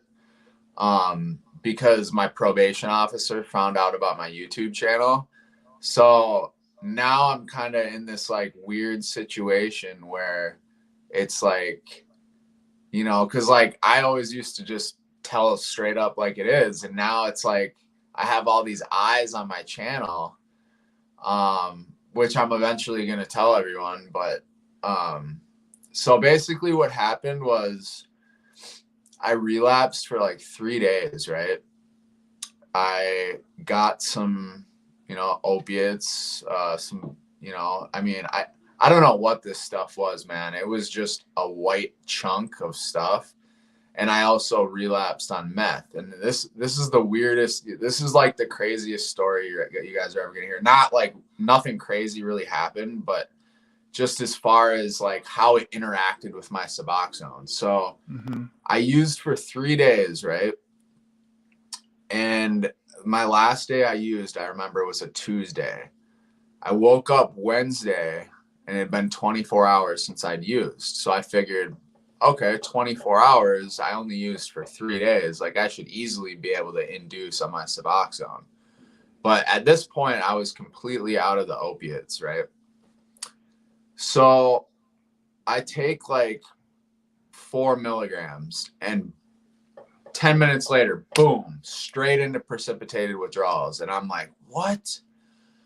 So my girlfriend had found out about me using or whatever, and she threw this, you know, meth pipe away. And a lot of the meth, at least where I'm from, they're putting fentanyl in the meth. So I literally was like I'm sorry, is this too graphic for your channel? No, you're good, dude. Go ahead. Okay. But anyways, like literally, bro, I don't know if you've ever been in those like crazy precipitated withdrawals, but like I was like screaming, dude. I was like kicking and my like legs, arms are shaking like this. And my girlfriend had thrown my meth pipe away. And for some reason, I thought in my head, I was like, I wonder if that meth has fentanyl in it. So I literally, I mean, and this goes to show you how bad of an addict I am. I went into the garbage and grabbed, like, you know, got all dirty from all the garbage and shit, grabbed the meth pipe out, smoked it, took one hit, and I was instantly out of precipitated withdrawals. What? And some people maybe would say, oh, well, maybe the meth just alleviated the symptoms. And I've actually done meth and Adderall to try and combat withdrawal. And usually it makes it worse. Honestly, like uppers usually make your withdrawals worse. So I instantly go out of the withdrawals, right? Here's the even weirder part. So it's been 16 days since my last relapse. 15 to 16. Wait. What? Dude. What? Are you okay? Yeah, no, I'm good now, man. It's just Holy shit, dude. I didn't. So you haven't said this on your channel at all, have you? No, Damn, no. man. Well, I appreciate you sharing that here with us for my people on Yeah, here. I no really problem, appreciate man. that.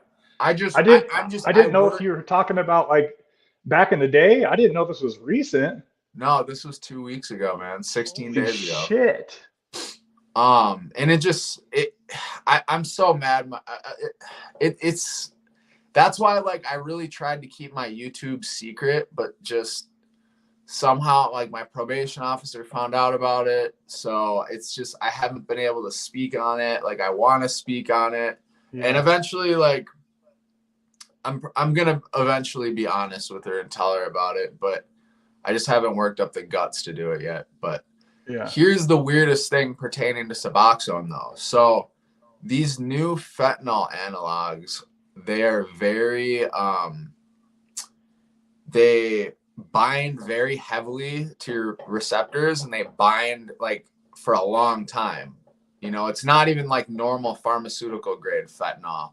These are like, 0114 or diacetylfentanyl or furanol 2AB or whatever the case may be. Like the scientists will make a new drug every day that's like a designer version of fentanyl. But anyways,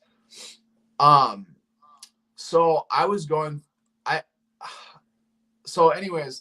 me describe this. So it's been 15 days since I've last used, and like the Suboxone. So I would like to say like I tapered on purpose from 16 to 12 down to 6, but it's actually been because like there's a little like lingering amount of this drug still in my system 16 days later, where the buprenorphine fully doesn't work. Like yesterday I took, because like I've only been taking like little strips at a time, and I've been taking like 6 milligrams a day. Well, yesterday I tried to take 8 milligrams, and like I started getting like really bad restless legs. Oh my And it wasn't like God. a full precipitated withdrawal, but I definitely could like, and like the Suboxone tastes worse when you're I don't know if you've gone through that, but the I've Suboxone will never had literally, it. huh? I've never had precipitated withdrawal ever. Oh, you haven't? Okay. No. So that's crazy, man. So it's still something you feel like something that when you relapse is still kind of in your system, like going against the Suboxone or what? Yeah, it's crazy, man, because like, dude, I've been using opiates for 13 years, and like when I was doing heroin or oxys or whatever, like I would just wait 24 hours, sometimes 16 hours, and then the Hmm. Suboxone would fully work, especially if I was only using for 2 or 3 days. Yeah. But these new designer opiates, like they're like almost not compatible with Suboxone. It's very weird, Yeah. man. Um, so yeah, like basically I can't really take more. If I take anything more than 6 milligrams a day, I'll get really sick. Yeah, or not Uh-huh. sick, but like I'll get like really like anxious and legs kicking. And I've just kind of taken it as an opportunity of like, wow, like I wanted to get off Suboxone anyways. Hmm. My relapse kind of had to do more with like kind of some relationship problems I'm having, and also like I was trying to get into detox, and like 3 detoxes denied me to, because I'm also tapering off Klonopin. I'm on a very Yeah. low dose of Klonopin. I'm on like 0.5 milligrams. But yeah, that's basically what happened. Wow, man, that's crazy. So, oh my God. Okay, so I'm trying to wrap my head around all this. Yeah. So, I mean, what's the plan from here? Just to kind of like adjust your Suboxone dose as you can, or what? Like what's the move from here? Well, I mean, like I'd really like to get on Sublocade, man. Like that. I Dude, mean, yeah, I mean, I think have you talked to your insurance about it? Did they cover it? I haven't talked to the insurance about it yet. No, I haven't. I'm gonna have to figure out some way. I don't know if I still don't know if they cover it. Like I have state insurance, but Minnesota's state insurance is pretty good. Like it basically covers everything I've ever needed, you know? So What's the name of it? Is it Health Medicaid? it's health. No, it's like basically the way our state insurance works is like they basically you get private insurance, but the state just pays for it in Minnesota. Okay. Dude, So I like almost guarantee you they'll pay for it all. I bet you anything they will. like yeah, I've never got denied for anything so on my insurance. So I really hope it works, man. And I mean, a lot of people would probably say like, oh, you just relapsed, like, you know, you're probably not right. But it's like, I don't know, man. The relapse thing, it was kind of just like a super impulsive thing. It was like I've just been getting so frustrated with where I'm at in my recovery, and then like I said, relationship issues, and the detox is not accepting me, like, and just kind of a combination of things. And you know, like I've just toughed it out the last 2 weeks, you know, like I've had, if I really wanted to use, I could have, and I haven't. But I don't know, man. I think a lot of it, and I think part of the relapse has to do with just like, you know, I've been numbing my emotions for so long, being on like opioids, whether Suboxone, methadone, etc., that like I just wanted to feel something, you know, and it just I continually have felt like it's just kind of blocked me off. But So, I mean, did you relapse while you were on Suboxone, or did you stop taking it for a couple days and then relapse? Or how did that all go? So the day I relapsed, I only took 8 milligrams. I took 8 milligrams that day. Usually I was at 12 at that point. So I took 8, and yeah, the stuff that's on the street nowadays is so strong that it breaks through the Suboxone. Like, and I had been taking 12, my God. 16 for months, 12 for a long time. So, and I mean, it broke right through it, you know, and I didn't use it intravenously even. I just smoked a little bit of it, and it felt like it should have. and it was like overwhelming, man. Yeah. Oh my God, dude, So that's like, scary, man. I couldn't even imagine someone who wasn't on Suboxone Yeah. taking stuff like I don't think there's any safe way to even use this shit nowadays, man. It's actually No, really dude. scary. So that it was fentanyl that you relapsed with, or what? Or you Man, don't know? I have no idea what it was, man. It was just a white. Oh my God. It was like a white chunk. Like it kind of almost looked like Coke in a way, but it was like a white chunk. And, oh my God, dude. yeah, man, it's crazy, bro.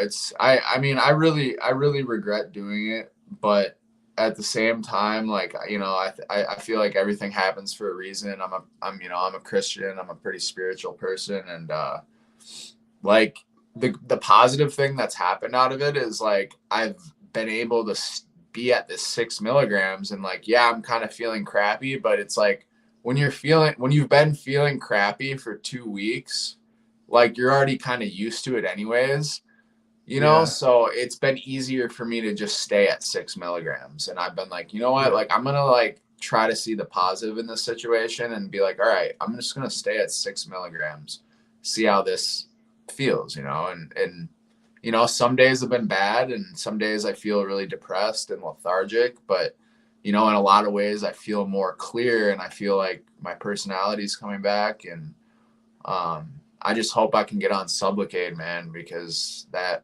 really seems like a good thing. Yeah.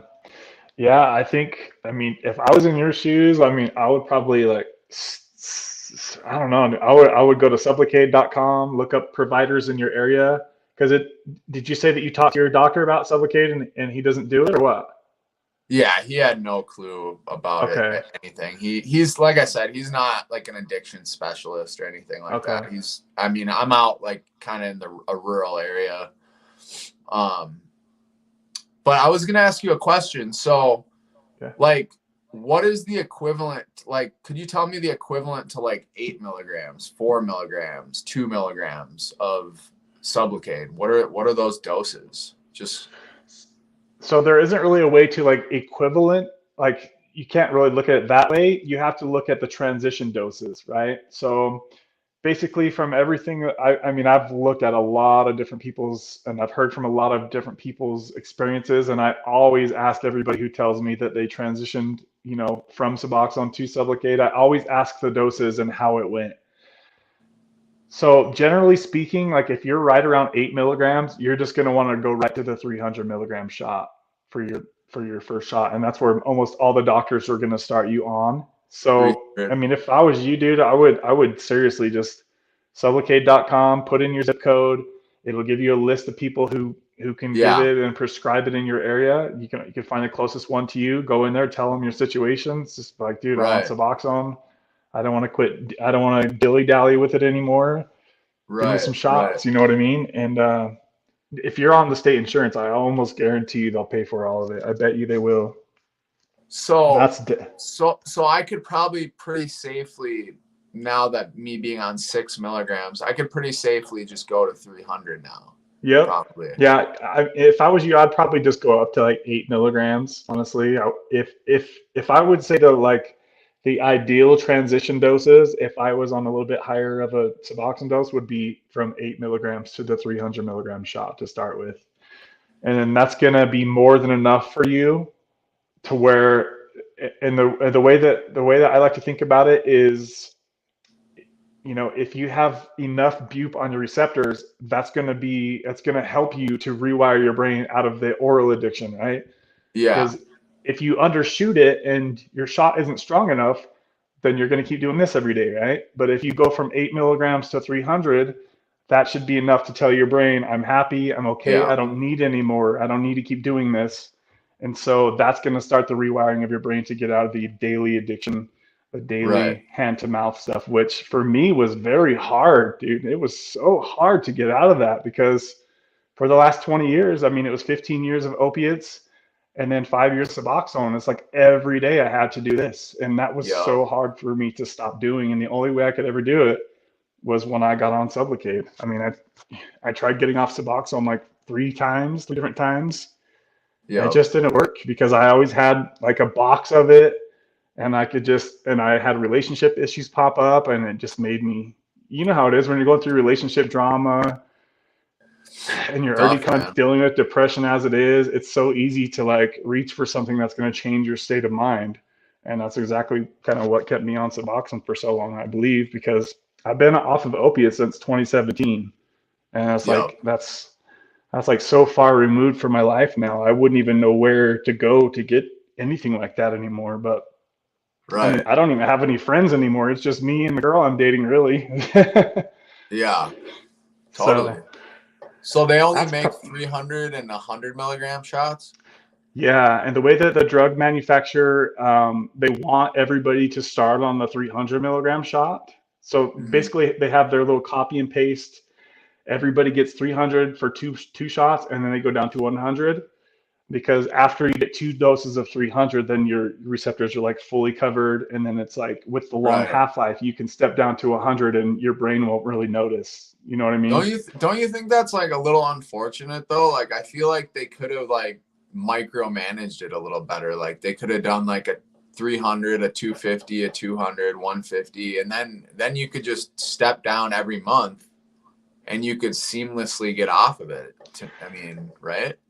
Yeah, I think their way of thinking is that with the long half-life, and that's why you see, if you go on Reddit, you see so many people say that they didn't really have a withdrawal from it, is because the half-life is, you know, it's 60 days, you still have half left, and another 60 days, that half is gone, you know, and so I think that's their reasoning as to it. But I'm OCD as fuck, so I'm thinking of any possible way I can do to make the landing that much smoother, and that's why I've been doing the way that I've been doing it.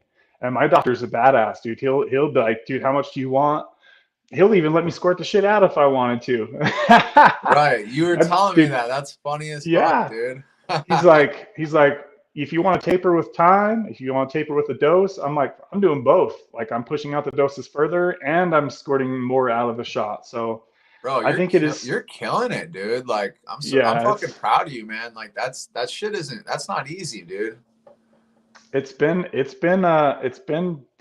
nice to make some progress, you know what I mean? And it's nice that I don't have to control it every day up here. And that was really the struggle for me with Suboxone, is that every day you have to win that willpower battle because your brain usually wants you to Yup. take more to bypass whatever situation you've got going on. And it's like, especially when you get down to the low doses, it starts to get really fucking hard, man. It starts to get really hard for me, Yeah, honestly, dude. because it's just like I could take a couple more milligrams and just chill out on the couch and just say, fuck it. Everything else don't matter. You know what I mean? And so, Yeah. especially where I think you're like me, you're not working a regular job right now, right? Yeah. Well, I took a break from Applebee's because of the benzo tape. I had a panic attack at work and like had to leave during the busiest shift of the week. And my manager, I'm sure, was super pissed. And yeah, so. Dude, Yeah, that's literally what I would do if I was you. I mean, if you think you're ready, if you think you're ready for that. But the thing you have to, I always tell everybody you have to be ready for is that you're no longer going to feel that, whatever it is that you feel when your Suboxone kicks in. I don't know what you feel. No, dude, I'm like over it, bro. Like I honestly, this may sound ridiculous, but like because I've been on these maintenance drugs for so long, I feel like a big part of my relapsing is because I'm on these, because I'm hitting a mental rock bottom. And because like I know myself, and I've been in recovery, clean, completely off everything, and I've done it on maintenance drugs, so I know the difference between both of them. And it's been really a mental battle, because then it's like, then I'll convince myself, I'm like, you know what, actually this is the safer way, this is the better way. But at the same time, it's like they say in AA, like the easy, what do they say, like the easier, softer way is not like the right way. And like I'm just, for me personally, I'm at the point where like,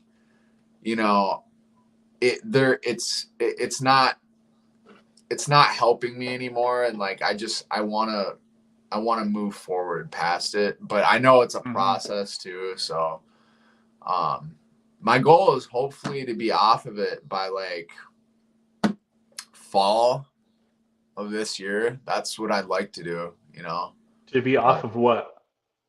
To be off maintenance, just to be off Suboxone. So, yeah, so that's where the technicalities kind of come in. I don't know if you mean to be stopped going in for prescriptions or shots, or if you mean to be bupe free in Yeah. your blood. Well, that I mean, I guess that depends if I get on the Sublocade shot or not, because if I could get on the Sublocade shot, then, I guess I just have to like, play it by ear by when I get on the Sublocade, see how that feels. But I mean, you can do like 3 shots of Sublocade and pretty safely come off, right? Yeah, a lot of people have been doing that. Yep. I could go like maybe 2 months of 300, then 1 month of 100, and just gradually and then come off.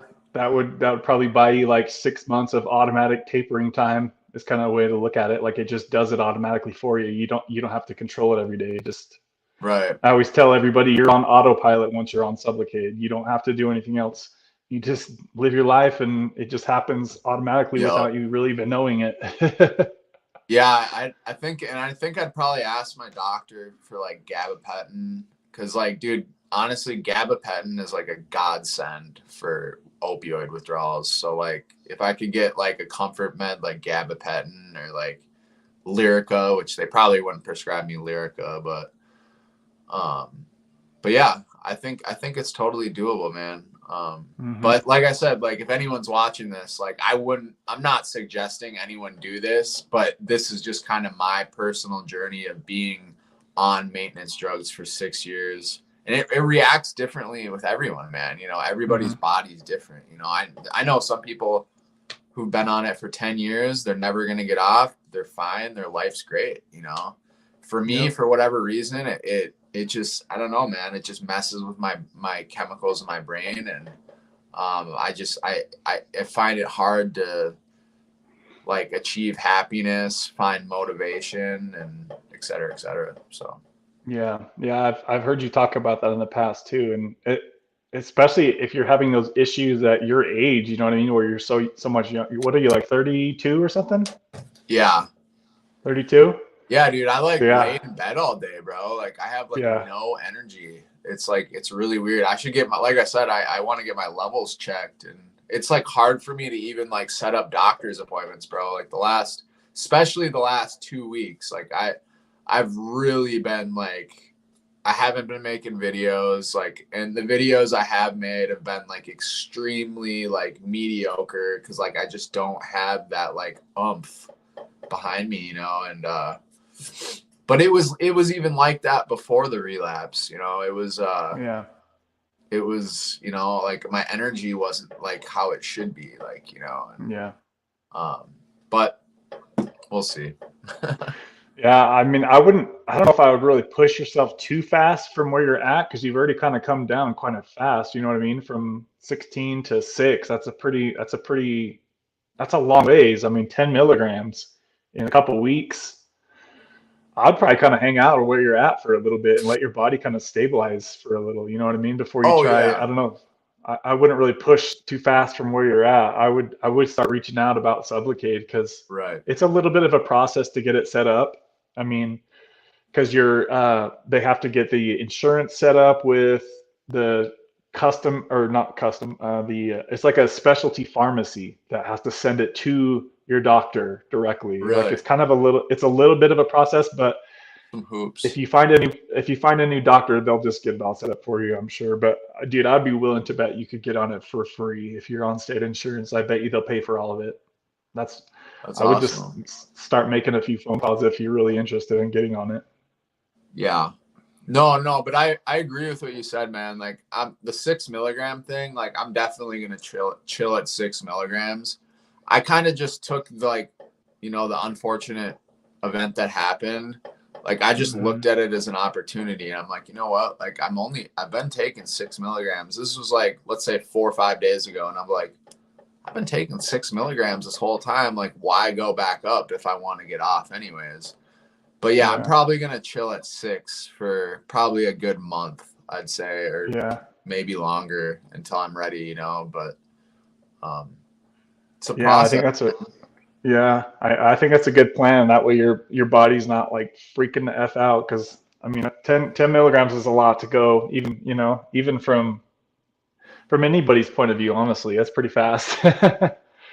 So it's Right. cool that hopefully you should start to feel better with, I would say, maybe another week or so, you'll start to feel better, and you'll be all, your body will get used to the new adjustments and stuff that you've made. So I would just say try to eliminate any possibilities of relapse from here, dude, because that's scary, man. Yeah. That's really scary. I didn't know when you were talking about that. I thought you meant like back in the day, and I was like, wait, I need to Yeah. clarify. He meant like right now? I didn't know you meant right now. It's pretty scary.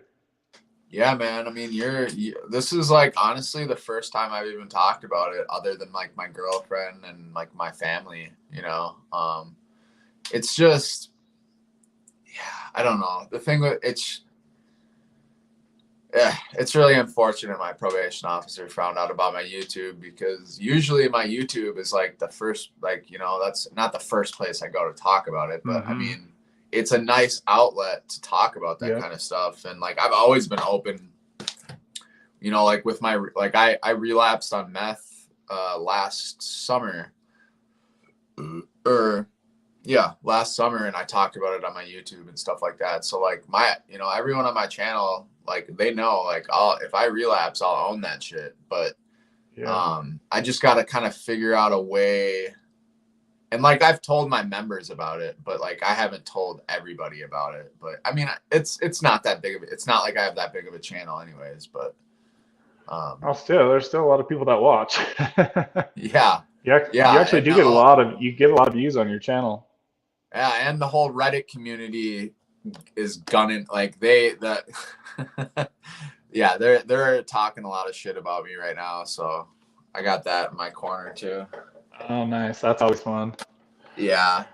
I realized with that whole thing, man, like I kind of took a step back and I was like, you know, because I was reading that Reddit forum and like there's people in there that like aren't addicts and they're like judging me, judging Jessica, judging Nicole about like stuff that we do. And it's like, you know, if you've never walked a day in an addict's shoes, like you can't judge the next person. So it made me realize like, you know, I'm done, you know, I'm done making videos, negative videos about people and stuff like that, like for views. Like it's not good energy. You know what I mean? Yeah. And I really came to realize like, it's just not good for anyone. It's not good for you. It's not good for your karma. It's, you know, so. Yeah, it's good that you realize that. You probably could feel a lot of negative energy from that, huh? Oh, dude, for sure. I mean, and you could arguably say that, you know, karmic debt or whatever from making those videos, that could have contributed to my relapse. Cause I truly believe in a lot of that stuff, like just the universe and like what you put out there is what you get back. And like, it also too made me realize like I need to like put my recovery first before everything instead of like, you know, worrying about my YouTube or even just like my side businesses that I do and money. And like you got to put your recovery before everything or else you'll lose everything that you put before it, you know? Yeah, that's literally exactly what I'm doing right now. I mean, I owned my own car dealership before I closed this motherfucker down. Like I was single-handedly running a car dealership by myself. And then I was like, dude, I've got to finish this part of my life up because it's like I don't want success in the future unless I'm fully sober for it. Do you know what I mean? Like I know what it feels like to have success clear-minded, and I know what it feels like to have success while being all buked up, right? And I want to feel that shit fully next time. Yeah. Dude, So that's like, good you realize that. Yeah, I mean, I'm just like, I don't want success right now. I'll try to figure out this part of my life, and then I can jump right back into the, you know, that I know how to get back into successful businesses. So it's just like, I want to just figure this out first and then get back to that. So it's just like, it's kind of scary though, because I'm getting older, you know what I mean? So it's like, oh shit, clock's kind of ticking over here, buddy. Well, dude, that's how us addicts like see the problem, like, because I've been successful in the past too, and I've lost everything because of my it's for me it's the ego, you know, and I think a lot of addicts share that too, is because it's like, you know, a lot of us are like, you know, a lot of us have like whatever it is, low self-esteem or just like low dopamine levels, and it's like when we get success, we latch onto that, and it's like, and then that becomes our identity. That becomes our only source of value that we view ourselves in. We're like, Yeah. because like, at least for me, is like when I had like this title, I was like, you know, I felt great about myself and I was just like on top of the world. But like deep down, like without that, I was just empty. You know what I mean? And like, my goal is to like really build myself back up and like, you know, have that self-worth, have that like drive and stuff. And then it's like, and then the rest of the stuff will just materialize. You know what I mean? That's, and I've never approached it like that. I've always put money first. I've always put money first and material things and stuff like that. And like, I'm starting to realize that like, you know, that stuff, that shit comes and goes throughout life. And like, if you're not in the right mindset, you're not going to hold on to it long. It'll pass you by quick. That's true, man. I agree fully. Absolutely. Yeah. It's just been a big ass roller coaster for me over the years. And it's just like, I'm just excited to like get this part of my life. Dude, it's been almost 20 years, dude. Like, damn. You know what I mean? Like this has taken a major fucking chunk of my life away. That's 2 decades, bro. Yeah. I often say, like, I don't often say it, but I often think that this addiction has to have cost me over $1 million easily. For sure, but with all the time and the money I spent and going to the doctors and looking at other people's YouTube videos and doing my YouTube videos, it's like, dude, I could have been living up on the freaking mountain by now. Shit. Right? Oh well. No, I hear you on that, man. Probably more though, if you think about it, with Yeah. all the with like the wasted opportunities, the time, and you know, because it's been 13 and a half years, you know, coming up on a decade and a half for me. And just I mean, the time is the worst part. That's the worst part to me, is like, man, the best years of my life, dude, gone. Like my 20s. Like I had, and don't get me wrong, like I definitely had some good times. And like there were good moments. There were moments of when I was clean and successful. There was moments when I was like drinking moderately and like I was like kind of hanging on to it. Not saying that you know, that's what I'm going after, but you know, but yeah, I mean, all the time in between has just been pissed down the toilet, you know, and it's sad, you know, because the only person that's hurting is yourself, you know. Yeah. Yeah, man, it's freaking messed up. Well, I'll probably let you go. I got to hop off here and start getting ready for the gym. I really Definitely, bro. want to say thank you for hopping on here and sharing that you relapsed, dude. I had no idea about that. Hopefully things can smooth out and chill out from here. We need you in this community, man. So please be careful out there. Please Thanks, be man. careful. If you have any questions about Sublocade, dude, feel free to ask anything. Or if you want to do a video on your channel about Sublocade, I do know a lot about Sublocade and I do research a lot about it. So I do kind of feel like I know a bit about it. So I would love to see you get on it, man. I really think it would help you for sure. If you're ready, if you're ready for the stability, then it can be an awesome tool for you, man. So just let me know if you have any questions, bro. Okay. All right. Thanks, man. Thanks for having me on. Hey, dude. Yeah, good to see you. I'll post a link to your channel too in the description. Okay. Okay. No problem, bro. Thank you. Okay, guys. See ya. All right.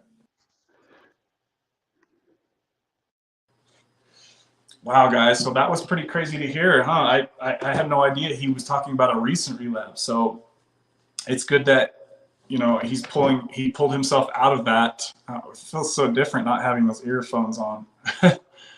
So shout out to him for coming on here and sharing that, where he hasn't even shared that with his own YouTube community. So that is freaking awesome that he shared that information with us. I'm glad that he's considering Sublocade.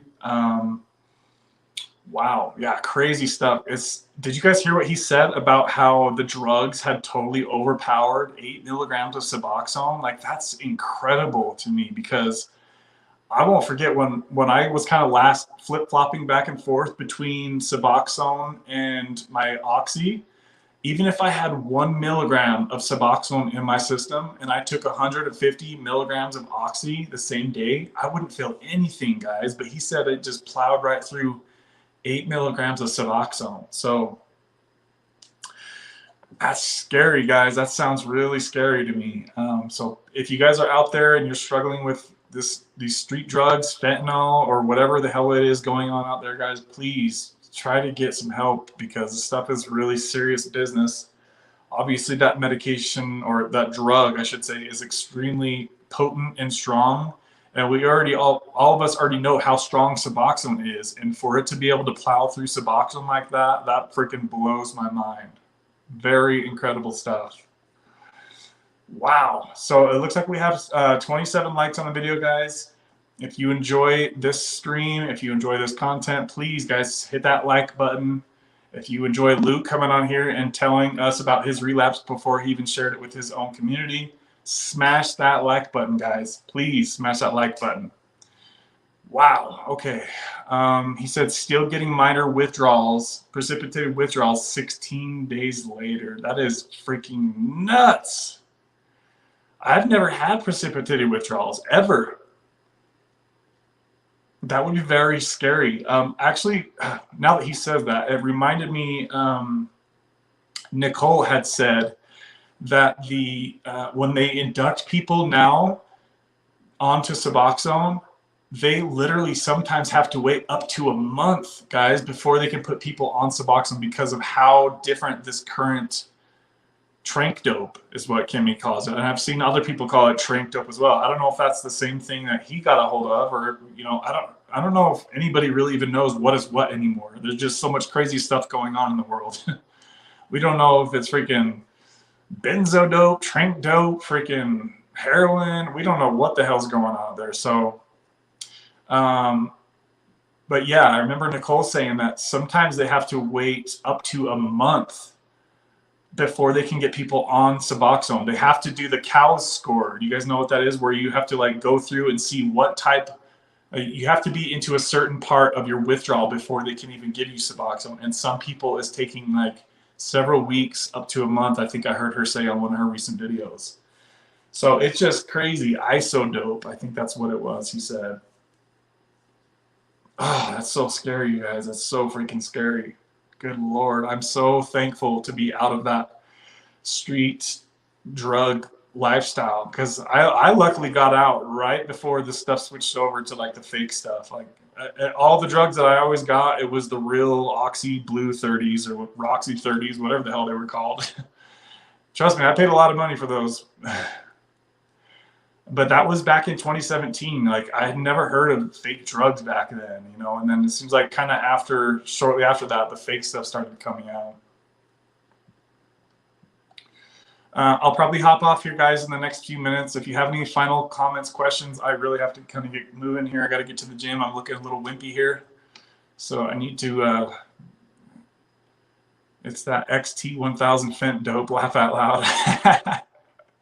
Oh yeah, I heard Florida. I was talking about like the futuristic street drugs is going to be called XT1000s. That high tech stuff. It's for depopulation, but I'd be a conspiracy theory if I said that. I'm grateful I was doing my drugs before this fentanyl surge. Yes, absolutely. I'm very thankful to be to not have to worry about that. That's really scary, you guys. Really freaking scary. I hope that he can definitely get on Sublocade. I really think. Oh man, that's just so scary. I don't know anybody in my actual real life right now. Actually, I don't know anybody is kind of doing the street drugs right now. So he says I started with Oxy 80. See, that was a little. I think those kind of went away right when I kind of got into the Oxys. I was always on Loratab 10s for like the first 5 or 10 years of my drug use, and then it switched to the 30s, and I think that's when the Oxy 80s had gone away. Didn't I get rid of them sometime, maybe like in, I don't know, I don't even know what the year was. It's so crazy how fast the years have gone. I'm switching. Oh, sorry, Brandon. I seen you said earlier. I said something about have some news. So Brandon is switching to Sublocade at the end of this month. So awesome. Brandon's Recovery TV. He's switching over to Sublocade. There are a lot of you guys who are switching and have already switched to Sublocade that watch this channel, as you guys have seen by the vote things that I've done to see the polls I've taken to see who's done what and who's switching to what. A lot of people have switched to Sublocade, guys. A lot of people have tapered off as well. So I'm switching. Let's see. Lower tab 10s, the pink tab 10s. They got rid of them in early 2010. Yeah, that sounds about right. The timeline sounds about right. Because I remember my friend was like, "You think these are good? You should have tried the 80s." I remember doing an Oxy 80. I was in heaven. Oh, 2010. They were $100 a piece. Holy crap. That would be scary to take, though. Even those would be scary. I was always kind of scared taking the 30s, but I took a bunch of them at once is why. The big pink ones. Brandon's Recovery, what dose of Suboxone are you going from? And then what dose of Sublocade are you going to? Because you guys know I'm always really curious about the transition doses and how the transition was for you guys. So any of you guys who are switching or have switched to Sublocade, please give us an update on the transition doses and how the transition was. Was it too strong? Was it not strong enough? Was it just right? For me, I went up to 4 milligrams of Suboxone, and my doctor gave me half of the 300 milligram shot, which was 150 milligrams. And I thought that was like the perfect transition dose. If somebody who was on 2 milligrams of Suboxone, I would say you're looking at 75 to 100 milligrams for your first shot, more than likely. 8 milligrams and up, you're going to start with the 300 milligram shot is the ideal scenario. 8 to 12 milligrams, between 8 to 12 milligrams and a 300 shot is kind of where is like the ideal transfer. $1 a milligram for everything. Yeah, that sounds right. So 8 milligrams of Suboxone. See, Brand's recovery is going from 8 milligrams of Suboxone to, I almost guarantee he's going to start you at 300 milligrams. So give us an update when you find out about that, Brandon.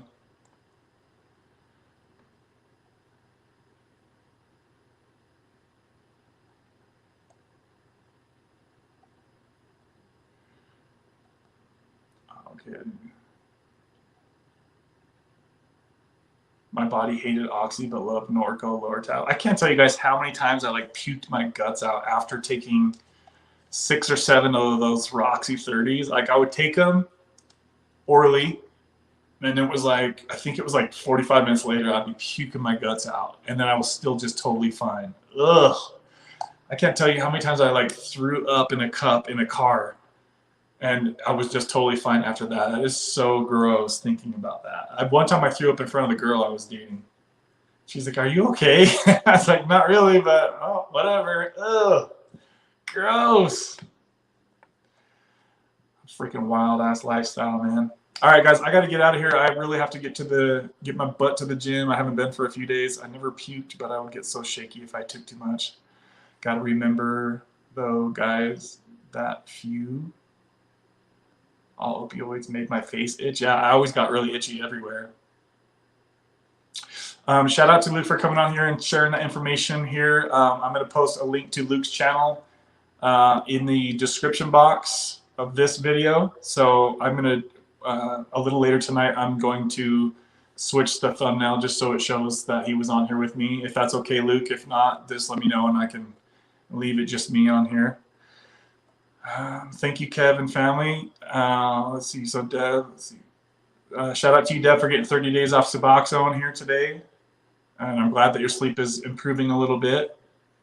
Wonderful community. I'm so blessed to have found it, Kimmy says. Thank you, Kimmy. Good to see you in here. And we look forward to hearing your journey on Nicole's channel next week. And let's see here. Much love, fam. Okay, guys, we're going to go ahead and wrap it up here. I went way too long here on the live stream. I know I try to keep it around 2 hours, but time flies when you're having fun. Okay, guys, I'm out of here. Hit that like button on your way out. We almost got to 30 likes. I appreciate you guys. Shout out to Luke. Hopefully Luke continues to improve from here. All right, guys, love you all. We'll see you on the next one. Bye, guys.